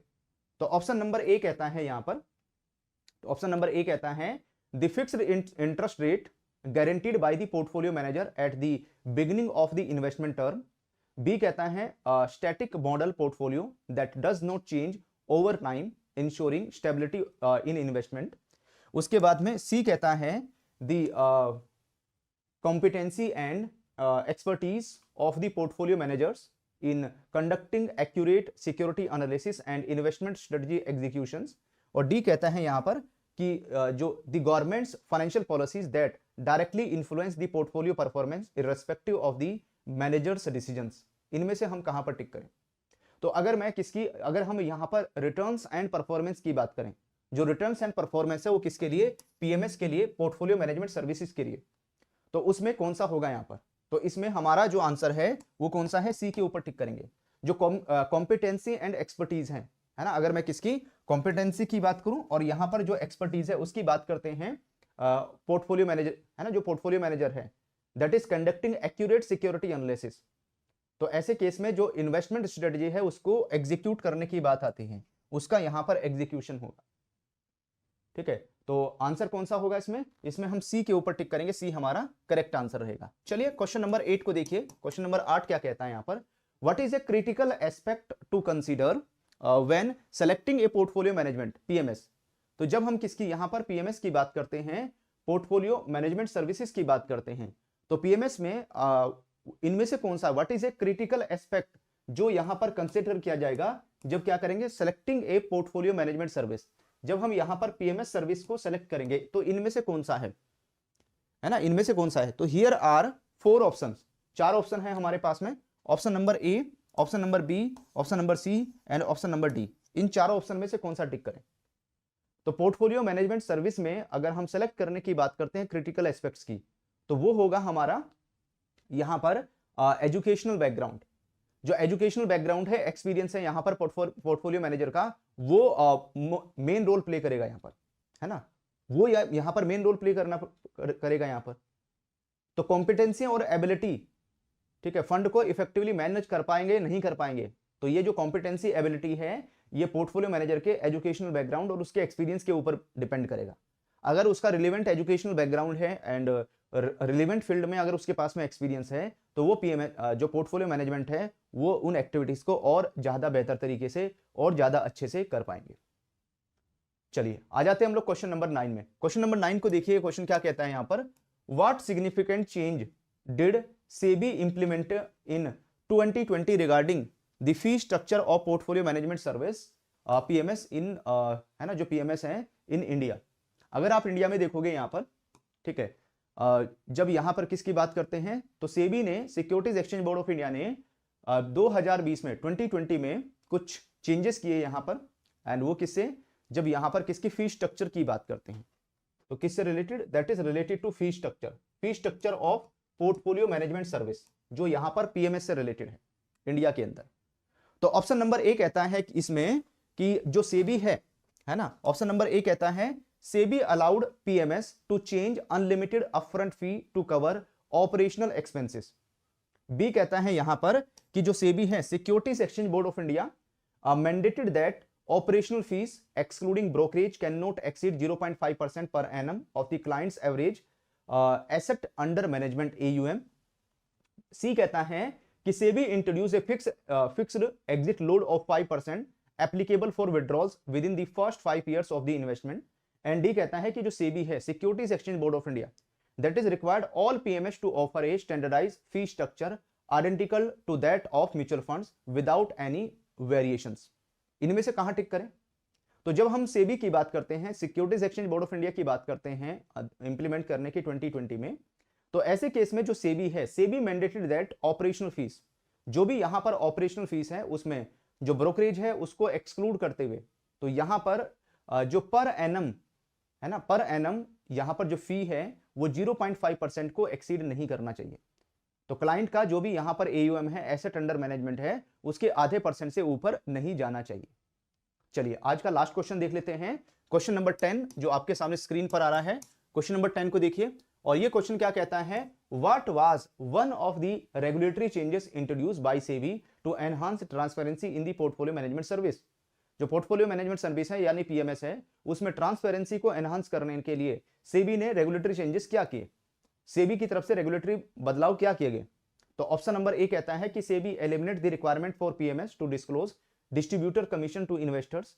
बी कहता है SEBI mandated quarterly disclose of the distributor commission to investors aligning PMS with the mutual fund industries practice. C कहता है SEBI prohibited PMS from disclosing any performance metrics to investors including net worth और कैश होल्डिंग्स। उसके बाद में D कहता है कि SEBI allowed PMS operators to enhance intermediaries and distributors without certification और रजिस्ट्रेशन। इनमें से कहां पर टिक करें? तो भाई अगर मैं सेबी की बात करूं, है ना, अगर हम किसकी, securities and exchange board of India की बात करते हैं, तो जब यहां पर ट्रांसपेरेंसी को एनहांस करने की बात आती है पीएमएस में, पोर्टफोलियो मैनेजमेंट सर्विसेज में, तो ऐसे केस में जो हमारा आंसर है वो कौन सा होगा? तो सेबी ने, securities exchange board of India ने मैंडेट कर दिया है कि क्वार्टरली बेसिस पर डिस्क्लोज करना है यहां पर जो डिस्ट्रीब्यूशन कमीशन है, किसको, इन्वेस्टर को, जो यहां पर अलाइन रहेगा किसके, PMS with the mutual fund industries practices में। तो वो यहां पर क्वार्टरली बेसिस पर डिस्क्लोज करना है कि कितना जो कमीशन है वो यहां पर चार्ज किया जा रहा है। तो आंसर कौन सा होगा? बी के ऊपर टिक करेंगे, बी हमारा करेक्ट आंसर हो जाएगा। तो आरबीडब्ल्यूएम में आपको इस तरीके से क्वेश्चन की प्रैक्टिस करनी है। सभी क्वेश्चंस को अटेम्प्ट करके आपने कितना स्कोर किया है जल्दी से आप मेरे साथ में शेयर कर दीजिए। हेलो एवरीवन, कैसे आप सभी ऑफिसर्स अडॉप्ट इन्फॉर्मेशन के ऑफिशियल यूट्यूब चैनल में आप सभी का वेलकम है। जितने भी कैंडिडेट्स एस्पिरेंट्स हमारे साथ में कनेक्ट हो गए हैं भाई, सभी को गुड इवनिंग और आप सभी का वेलकम है। RBWM retail banking and wealth management, इसकी हम लगातार आपको प्रिपरेशन करवा रहे हैं, लगातार तैयारी करा रहे हैं। Retail banking and wealth management सबसे लास्ट पेपर होता है जीआईबी का, और जीआईबी का एग्जाम आपका होने वाला है मई 2024 में। रजिस्ट्रेशन मार्च में स्टार्ट हो जाएंगे, और हमेशा मैं आप सभी को बोलते हुए आ रहा हूं लगातार कि अपना जो टारगेट है वो 60+ मार्क्स बना के चलो, कि आरबीडब्ल्यूएम रिटेल बैंकिंग में हमें कम से कम 60+ स्कोर करना ही करना है। ओके, एक टॉपिक हमने क्लास में डिस्कस किया था, और इस टॉपिक का नाम है digitisation of retail banking product, है ना। इस टॉपिक के बारे में हमारा डिस्कशन हुआ था, एंड इसके हमने कॉन्सेप्ट के बारे में पूरी बात कर ली है। Concept is power, concept clarity के ऊपर हमारा पूरा डिस्कशन हो चुका है, एंड उससे रिलेटेड जो क्वेश्चंस हैं हम लोग डिस्कस करेंगे। इसका मैं पार्ट 1 पहले ही कंप्लीट करा चुका हूं। अगर पार्ट 1 आपने नहीं देखा है तो प्रीवियस जो वीडियो है उसमें पार्ट 1 आप देख लीजिएगा। एंड यूनिट नंबर 12 है आरबीडब्ल्यूएम का पार्ट 2, जिसका नाम है digitisation of retail banking product. Very important topic है, वीडियो को लाइक करके जरूर रख लीजिएगा, है ना। जो क्लास है उसमें लाइव बटन के ऊपर जरूर क्लिक कर लीजिएगा, सो दैट सारे क्वेश्चंस आपके अकाउंट में सेव हो जाएं। अगर आपको आज से ही अपनी आरबीडब्ल्यूएम की प्रिपरेशन स्टार्ट करनी है, आज से ही अपनी आरबीडब्ल्यूएम की जो तैयारी है शुरू करनी है, तो इसके लिए आप जीआईबी का जो महापैक है ना, जीआईबी का महापैक आप सभी के लिए अवेलेबल है। जीआईबी के महापैक 2.0 में एनरोलमेंट कर लीजिए। अगर इसमें आप एनरोलमेंट करेंगे तो आज से ही आपकी जो क्लासेस हैं वो शुरू हो जाएंगी। ठीक है, चलिए स्टार्ट करते हैं हम लोग। सबसे पहले RBWM retail banking and wealth management में मॉड्यूल बी में क्वेश्चन नंबर 1 आपके सामने स्क्रीन पर आया है, और ये क्वेश्चन क्या कहता है, how does the customer analytics solution assist banks in decision making process, है ना। अगर आप देखोगे जो कस्टमर एनालिटिक्स सॉल्यूशन है वो यहां पर बैंक में जो टॉप मैनेजमेंट होता है उसे डिसीजन मेकिंग प्रोसेस में कैसे हेल्प करते हैं, डिसीजन मेकिंग प्रोसेस में यहां पर कैसे काम आते हैं। तो अगर आप देखोगे ऑप्शन नंबर ए कहता है यहां पर by limiting the information to only multi dimensional reporting, and option number B कहता है by forcing the banks to use a one size fits all model for all the customer, and C कहता है it offers the flexibility for the bank to select specific customer analytics functions relevant throughout the customer life cycle stages, and D कहता है by only focusing on the acquisition stage of the customer life cycle. इनमें से हम कहां पर tick करें, तो option number A B C, है ना, ये 4 ऑप्शन हमारे पास में है, इनमें से किसके ऊपर टिक किया जाए सो दैट हमें करेक्ट आंसर मिले। तो भाई यहां पर हमारा जो आंसर है वो होगा सी के ऊपर टिक करेंगे। जब हम कस्टमर एनालिटिक्स सॉल्यूशन की बात करते हैं तो ये बैंक्स को एक फ्लेक्सिबिलिटी ऑफर करता है, एक फ्लेक्सिबिलिटी प्रोवाइड करता है यहां पर, है ना। जो भी कस्टमर स्पेसिफिक जो कस्टमर अगर यहां पर बैंक क्या कर सकता है, सेलेक्ट कर सकता है स्पेसिफिक कस्टमर एनालिटिक्स, है ना, जो जिसमें यहां पर कस्टमर जो लाइफ साइकिल स्टेज है उसमें अगर हमें एज के अकॉर्डिंग, है ना, अगर हम किसके एज के अकॉर्डिंग बात करते हैं, जेंडर के अकॉर्डिंग बात करते हैं यहां पर, या इनकम लेवल के अकॉर्डिंग अगर हम कस्टमर को एनालाइज करना चाहते हैं, डिसीजन मेकिंग करना चाहते हैं, कोई नया प्रोडक्ट लॉन्च करना चाहते हैं, तो वो जो डिसीजन है बैंक यहां पर ले सकता है। तो जो कस्टमर एनालिटिक्स है वो बहुत जरूरी हो जाता है, that is very important for the bank. तो इसमें हम किसके ऊपर, सी के ऊपर टिक करेंगे, सी हमारा करेक्ट आंसर होगा। चलिए आ जाते हैं हम लोग क्वेश्चन नंबर 2 में। क्वेश्चन नंबर 2 क्या कहता है यहां पर, अगर क्वेश्चन नंबर 2 को देखेंगे, what are the primary outcomes for retail banks when they focus their banking activities based on the findings from CRM system analysis, है ना। जब हम यहां पर किसकी बात करते हैं कि भाई जो प्राइमरी आउटकम्स है वो क्या है यहां पर, what are the primary outcomes, जब रिटेल बैंक्स की बात करते हैं, रिटेल बैंकिंग, है ना, जो रिटेल बैंक्स हैं उनकी यहां पर बात की जाती है। जब हम रिटेल बैंक की बात करते हैं तो प्राइमरी आउटकम्स क्या है यहां पर, जब किसके ऊपर फोकस करते हैं, banking activities based on the finding from CRM system analysis. CRM क्या है, सीआरएम होता है कस्टमर रिलेशनशिप मैनेजमेंट। ये कस्टमर रिलेशनशिप मैनेजमेंट जो सॉफ्टवेयर है, जो ऑर्गेनाइजेशंस हैं, बैंक्स भी इनका इस्तेमाल करते हैं, यूज करते हैं, जहां पर कस्टमर का जो डेटा है वो रहता है, और कस्टमर के प्रोफाइल को हम देख सकते हैं, उसको एनालाइज कर सकते हैं, कस्टमर का जो प्रोफाइल है उसको यहां पर चेक किया जा सकता है। तो अगर आप यहां पर देखेंगे तो वी हैव 4 ऑप्शंस, 4 ऑप्शन हमारे पास में हैं। ऑप्शन नंबर ए कहता है streamlining internal bank operations only, B कहता है increase emphasis solely on product development, and C कहता है यहां पर एनहांस कस्टमर वैल्यू, जो कस्टमर वैल्यू है वो एनहांस होती है, increase conversion and retention rates and enhance profitability. उसके साथ साथ अगर आप डी के ऊपर टिक करेंगे, shifting focus entirely to grievance redressal mechanism without considering other faces.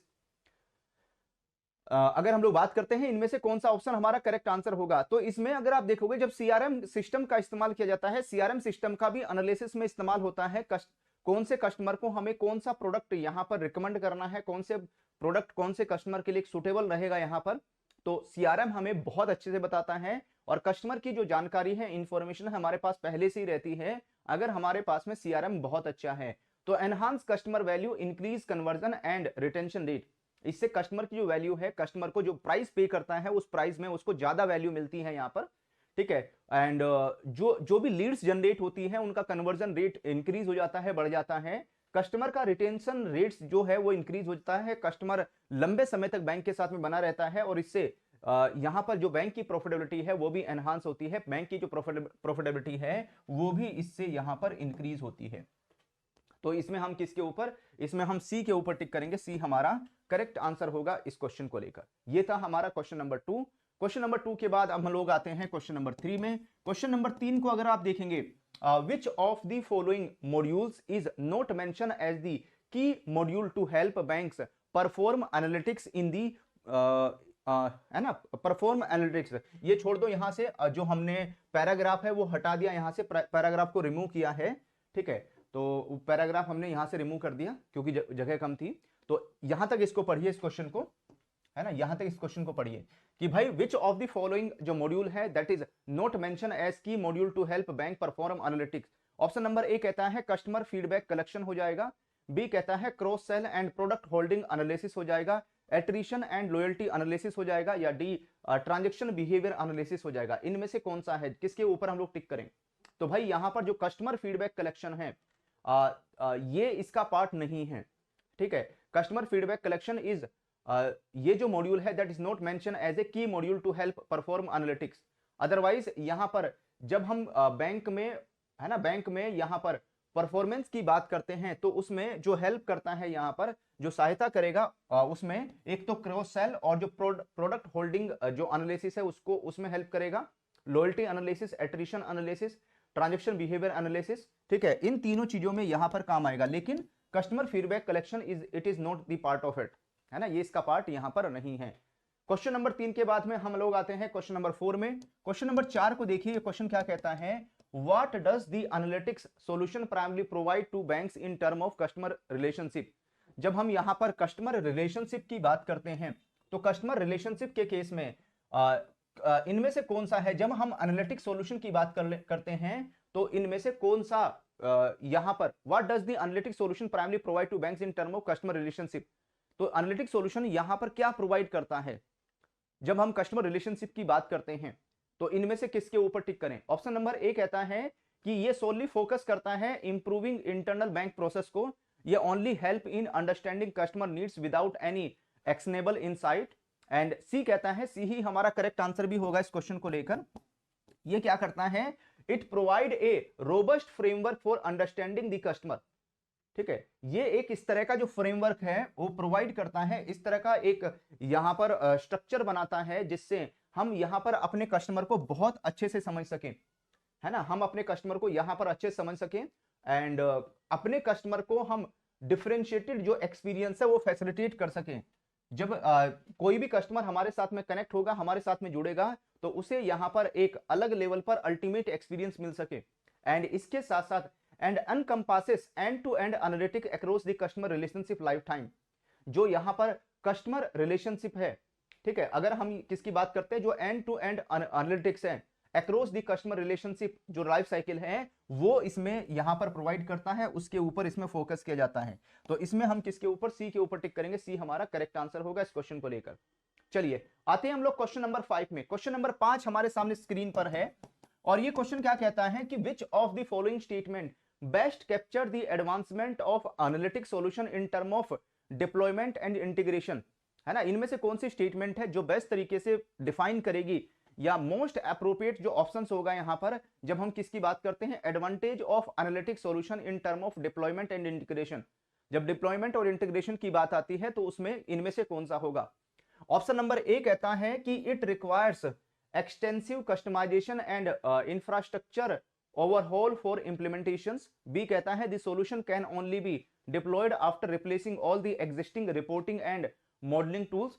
सी कहता है customer analytics solution require a massive upfront investment. And D कहता है द टेक्नोलॉजी जो एग्नोस्टिक सॉल्यूशन है can be integrated with the bank's current reporting and modelling tools with the minimal customisation efforts, है ना। इनमें से कौन सा है, तो यहां पर हमारा जो करेक्ट आंसर है that will B option number D. जो भी हमारी जो टेक्नोलॉजी एग्नोस्टिक सॉल्यूशन है, ठीक है, वो यहां पर इंटीग्रेट करते हैं बैंक्स के जो current reporting and modelling tools हैं।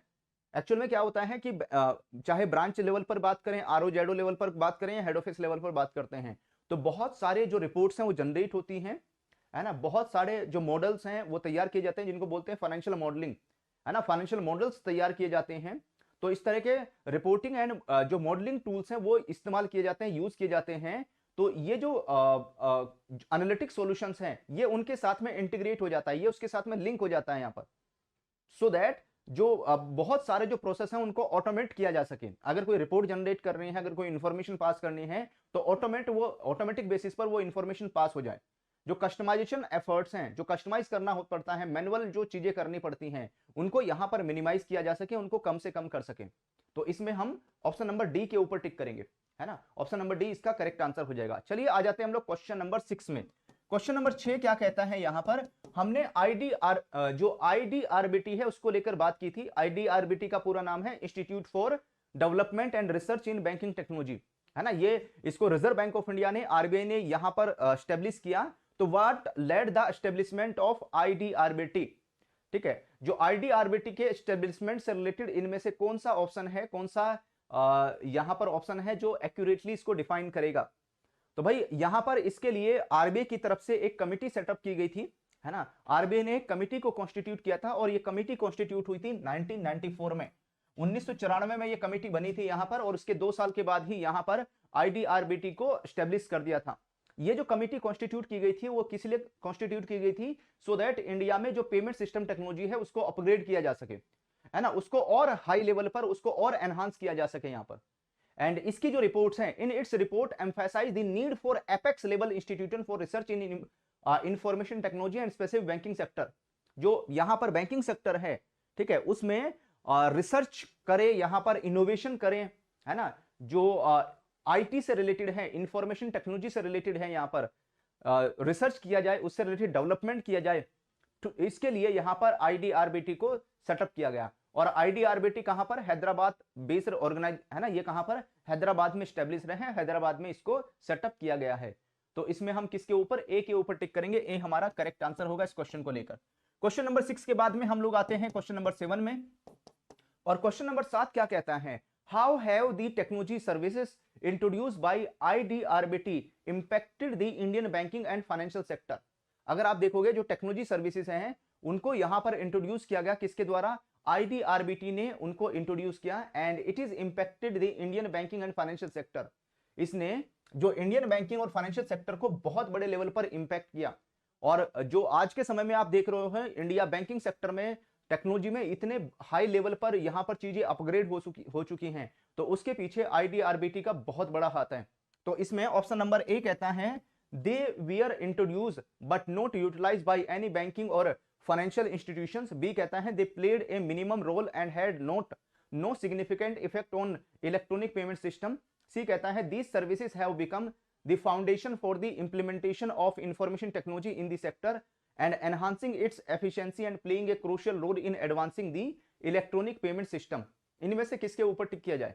तो क्वेश्चन नंबर 7 में अगर हम किसके ऊपर, तो मोस्ट अप्रोप्रिएट जो आंसर है वो हमारा सी हो जाएगा। ये जो सर्विसेज यहां पर जिसमें आईडीआरबीटी ने बड़े लेवल पर काम किया है, this is the foundation of the implementation of IT, है ना। ये बैंकिंग सेक्टर में आईटी को इंप्लीमेंट करने के पीछे आईडीआरबीटी का बहुत बड़ा हाथ है यहां पर। इसी ने यहां पर जो एफिशिएंसी है, ठीक है, उसको एनहांस किया, है ना। इसकी जो एफिशिएंसी उसको यहां पर बहुत बड़े लेवल पर उसमें इंप्रूवमेंट किया, और उसके साथ साथ ये एक बहुत इंपॉर्टेंट रोल प्ले कर रहा है यहाँ पर, जो इलेक्ट्रॉनिक पेमेंट सिस्टम इंडिया में इंप्लीमेंट किया जा रहा है, जो आज के समय में आप देख रहे हैं क्यूआर कोड के थ्रू स्कैन करके पेमेंट हो जा रहा है। और यहां पर अगर आप देखोगे वर्चुअल पेमेंट एड्रेस जो क्रिएट होता है उसके थ्रू आप पेमेंट कर सकते हैं। ठीक है, पहले तो आप देखते थे कि बहुत सारी इंफॉर्मेशन चाहिए होती है, अकाउंट नंबर, बैंक का नाम, कस्टमर का नाम, है ना, ब्रांच का एड्रेस, बहुत सारी इंफॉर्मेशन चाहिए होती थी पेमेंट करने के लिए। और आज के समय में ओनली मोबाइल नंबर बताइए, आधार नंबर बताइए, ठीक है, अपना वर्चुअल पेमेंट एड्रेस बता दो, है ना, इन सबसे पेमेंट हो जाती है ना। जो सिस्टम है तुरंत यहां पर आइडेंटिफाई कर लेता है कि ये किसका नाम है, और नाम को भी वेरीफाई कर देगा कि आपने ये जो यहां पर वर्चुअल पेमेंट एड्रेस डाला है जो, ठीक है, इस नाम ये इस नाम से है ना, जिस कस्टमर का ये है उसका ये नाम है यहाँ पर, तो नाम भी आप मैच कर सकते हैं। और अगर आप गलत पुट करोगे तो बोल देगा ये सही नहीं है यहाँ पर, तो उसके रियल टाइम बेसिस पर उसका वेरिफिकेशन हो जाता है। तो इसमें हम किसके ऊपर, इसमें सी के ऊपर टिक करेंगे, सी हमारा करेक्ट आंसर होगा। चलिए क्वेश्चन नंबर 7 के बाद में आते हैं हम लोग क्वेश्चन नंबर 8 में, और क्वेश्चन नंबर 8 को देखेंगे। इसमें यहां पर एनएफएस के बारे में बताया गया है। किसके बारे में? एनएफएस। एनएफएस है national financial switch. Why did the institute hand over the NFS, national financial switch, है ना। यहां पर जो आईडीआरबीटी है उसने एनएफएस को हैंडओवर कर दिया, किसको? ये इसने हैंडओवर कर दिया था एनपीसीआई को, national payment corporation of India को दे दिया, और बोला कि हमने ये डेवलप कर दिया, सब बना दिया, अब आप इसको देखिए। ऑप्शन नंबर ए कहता है to redirect focus towards technology development and research in the banking. B कहता है due to financial constraints faced by the institute. C कहता है as mandated by the government of consolidated payment infrastructure. D कहता है to align with international banking standards. इनमें से हम किसके ऊपर टिक करें? तो भाई यहां पर हमारा जो करेक्ट आंसर है वो कौन सा होगा? इसमें हम ए के ऊपर टिक कर देंगे, to redirect focus towards technology development and research in the banking. ठीक है, इसने जो इसमें काम हुआ है वो किस लिए काम हुआ है? सो दैट यहां पर जो टेक्नोलॉजी डेवलपमेंट है and research in the banking है उसके ऊपर फोकस किया जा सके, उसको रीडायरेक्ट कर सके यहां पर। और जो इंडिया में एटीएम्स का जो पूरा का पूरा नेटवर्क है उसको यहां पर आपस में कनेक्ट किया जा सके, है ना। आप देखते हैं ना, कस्टमर किसी भी बैंक से बिलोंग करता है, वो किसी भी बैंक के एटीएम से जाकर कैश विड्रॉल कर सकता है, और अदर जो सर्विसेज है वो एटीएम के थ्रू ले सकता है। वो किसकी वजह से? एनएफएस की वजह से वो पॉसिबल है यहां पर। चलिए बढ़ते हम लोग आज के क्वेश्चन नंबर 9 की तरफ, और ये आज का सेकंड लास्ट क्वेश्चन भी रहेगा, question number 9। What was the primary recommendation of the external expert committee EERC headed by doctor C Rangarajan? Doctor C Rangarajan की तरफ से यहां पर प्राइमरी रिकमेंडेशंस क्या थी? जो एक्सटर्नल एक्सपर्ट रिव्यू कमिटी को यहां पर सेटअप किया गया था, इन्होंने क्या रिकमेंडेशन दी? तो इन्होंने रिकमेंडेशन दी कि इंस्टीट्यूट शुड एक्सपेंड जो अपनी सर्विसेज है offering to international banks and to function as a premier entity in research and development. Institute needs to diverse its services functions. And C कहता है institute should partner with the global tech companies, या जो IRDBT है, ठीक है, IDR जो BT है, should merge with the another technological institution to strengthen the its capacities. तो यहां पर जो IDRBT है ना, उसको मर्ज करने की बात तो बिल्कुल नहीं हुई, है ना, मर्ज करने के तो कहीं भी रिकमेंडेशन नहीं है। लेकिन इसको यहां पर बोला गया है कि to function as a premier entity, जो रिसर्च एंड डेवलपमेंट है उसमें प्रीमियर एंटिटी के ऊपर काम करे। इस ऑर्गेनाइजेशन का जो काम है वो सिर्फ यहां पर रिसर्च एंड डेवलपमेंट के ऊपर रहेगा, है ना। एक ऐसा इंस्टीट्यूट चाहिए जो यहां पर सर्विस फंक्शंस के ऊपर काम करे, डिजिटल बैंकिंग के ऊपर काम करे, जो इंफ्रास्ट्रक्चर यहां पर इंफॉर्मेशन टेक्नोलॉजी है उसके ऊपर काम करें, ठीक है, उसमें रिसर्च एंड डेवलपमेंट के ऊपर फोकस करें यहां पर। उसमें इस कमिटी की तरफ से रिकमेंडेशन आई जिसको डॉक्टर सी रंगराजन जी यहां पर हेड कर रहे थे। चलिए आज का लास्ट क्वेश्चन देख लेते हैं। लास्ट क्वेश्चन, क्वेश्चन नंबर 10 आपके सामने स्क्रीन पर आ रहा है। क्वेश्चन नंबर 10 क्या कहता है? Who took over the major services like INFINET, SFMS and IBCC from IDRBT? तो जो IDRBT है उसने यहां पर इन्फिनेट, SFMS या IBCC ये किसको हैंडओवर कर दिया? Infinite Indian financial network, SFMS structure financial messaging system, और IBCC एक यहां पर इंडियन बैंकिंग में एक क्लाउड कंप्यूटिंग कम्युनिटी, जो क्लाउड है ना, कम्युनिटी जो क्लाउड सिस्टम है यहां पर, ये किसको हैंडओवर कर दिया? तो ये हमने क्लास में बात की थी कि भाई ये किसको, इफ्टास को हैंडओवर कर दिया गया। और इफ्टास का पूरा जो 100% स्टेक है वो किसके पास है? RBI के पास, रिजर्व बैंक ऑफ इंडिया के पास है। तो जो इफ्टास है that is the 100% subsidiary of reserve bank of India. RBI की पूरी 100% सब्सिडरी है ये, तो इसमें हम किसके ऊपर, सी के ऊपर टिक करेंगे। तो these are the very important questions, ये 10 क्वेश्चंस हैं। सभी क्वेश्चंस को अटेम्प्ट करके आपने कितना स्कोर किया है जल्दी से आप मेरे साथ में शेयर कर दीजिए, वीडियो को लाइक जरूर कर लेना, सो दैट सारे क्वेश्चंस आपके अकाउंट में सेव हो जाएं फ्यूचर में, है ना। जब भी एग्जाम से पहले इन क्वेश्चंस को रिवाइज करना बैठेंगे तो रिवाइज करने के लिए सारे क्वेश्चंस आपके पास अवेलेबल रहने चाहिए, ठीक है। एंड ये जो क्लासेस हैं, आप में से बहुत सारे एस्पिरेंट्स ये सोच रहे होंगे कि ये टॉपिक तो हमें आते ही नहीं है, इन टॉपिक के बारे में तो हमने पढ़ा ही नहीं है, इन टॉपिक के जो आंसर हैं हम कैसे निकालें। तो इसका एक वन स्टॉप सॉल्यूशन है। ये सारी चीजें आप कहां से सीख सकते हैं, इसके लिए मैं आपको बोलूंगा कि आप डायरेक्टली विजिट करो, adda247.com पर विजिट करो। जैसे यहां पर विजिट करोगे, अपने मोबाइल में गूगल प्ले स्टोर या एप्पल स्टोर से adda247 एप्लीकेशन डाउनलोड कर लीजिए, और उसके बाद में एग्जाम कैटेगरी में JIB CIB के ऊपर क्लिक कर लो, और यहां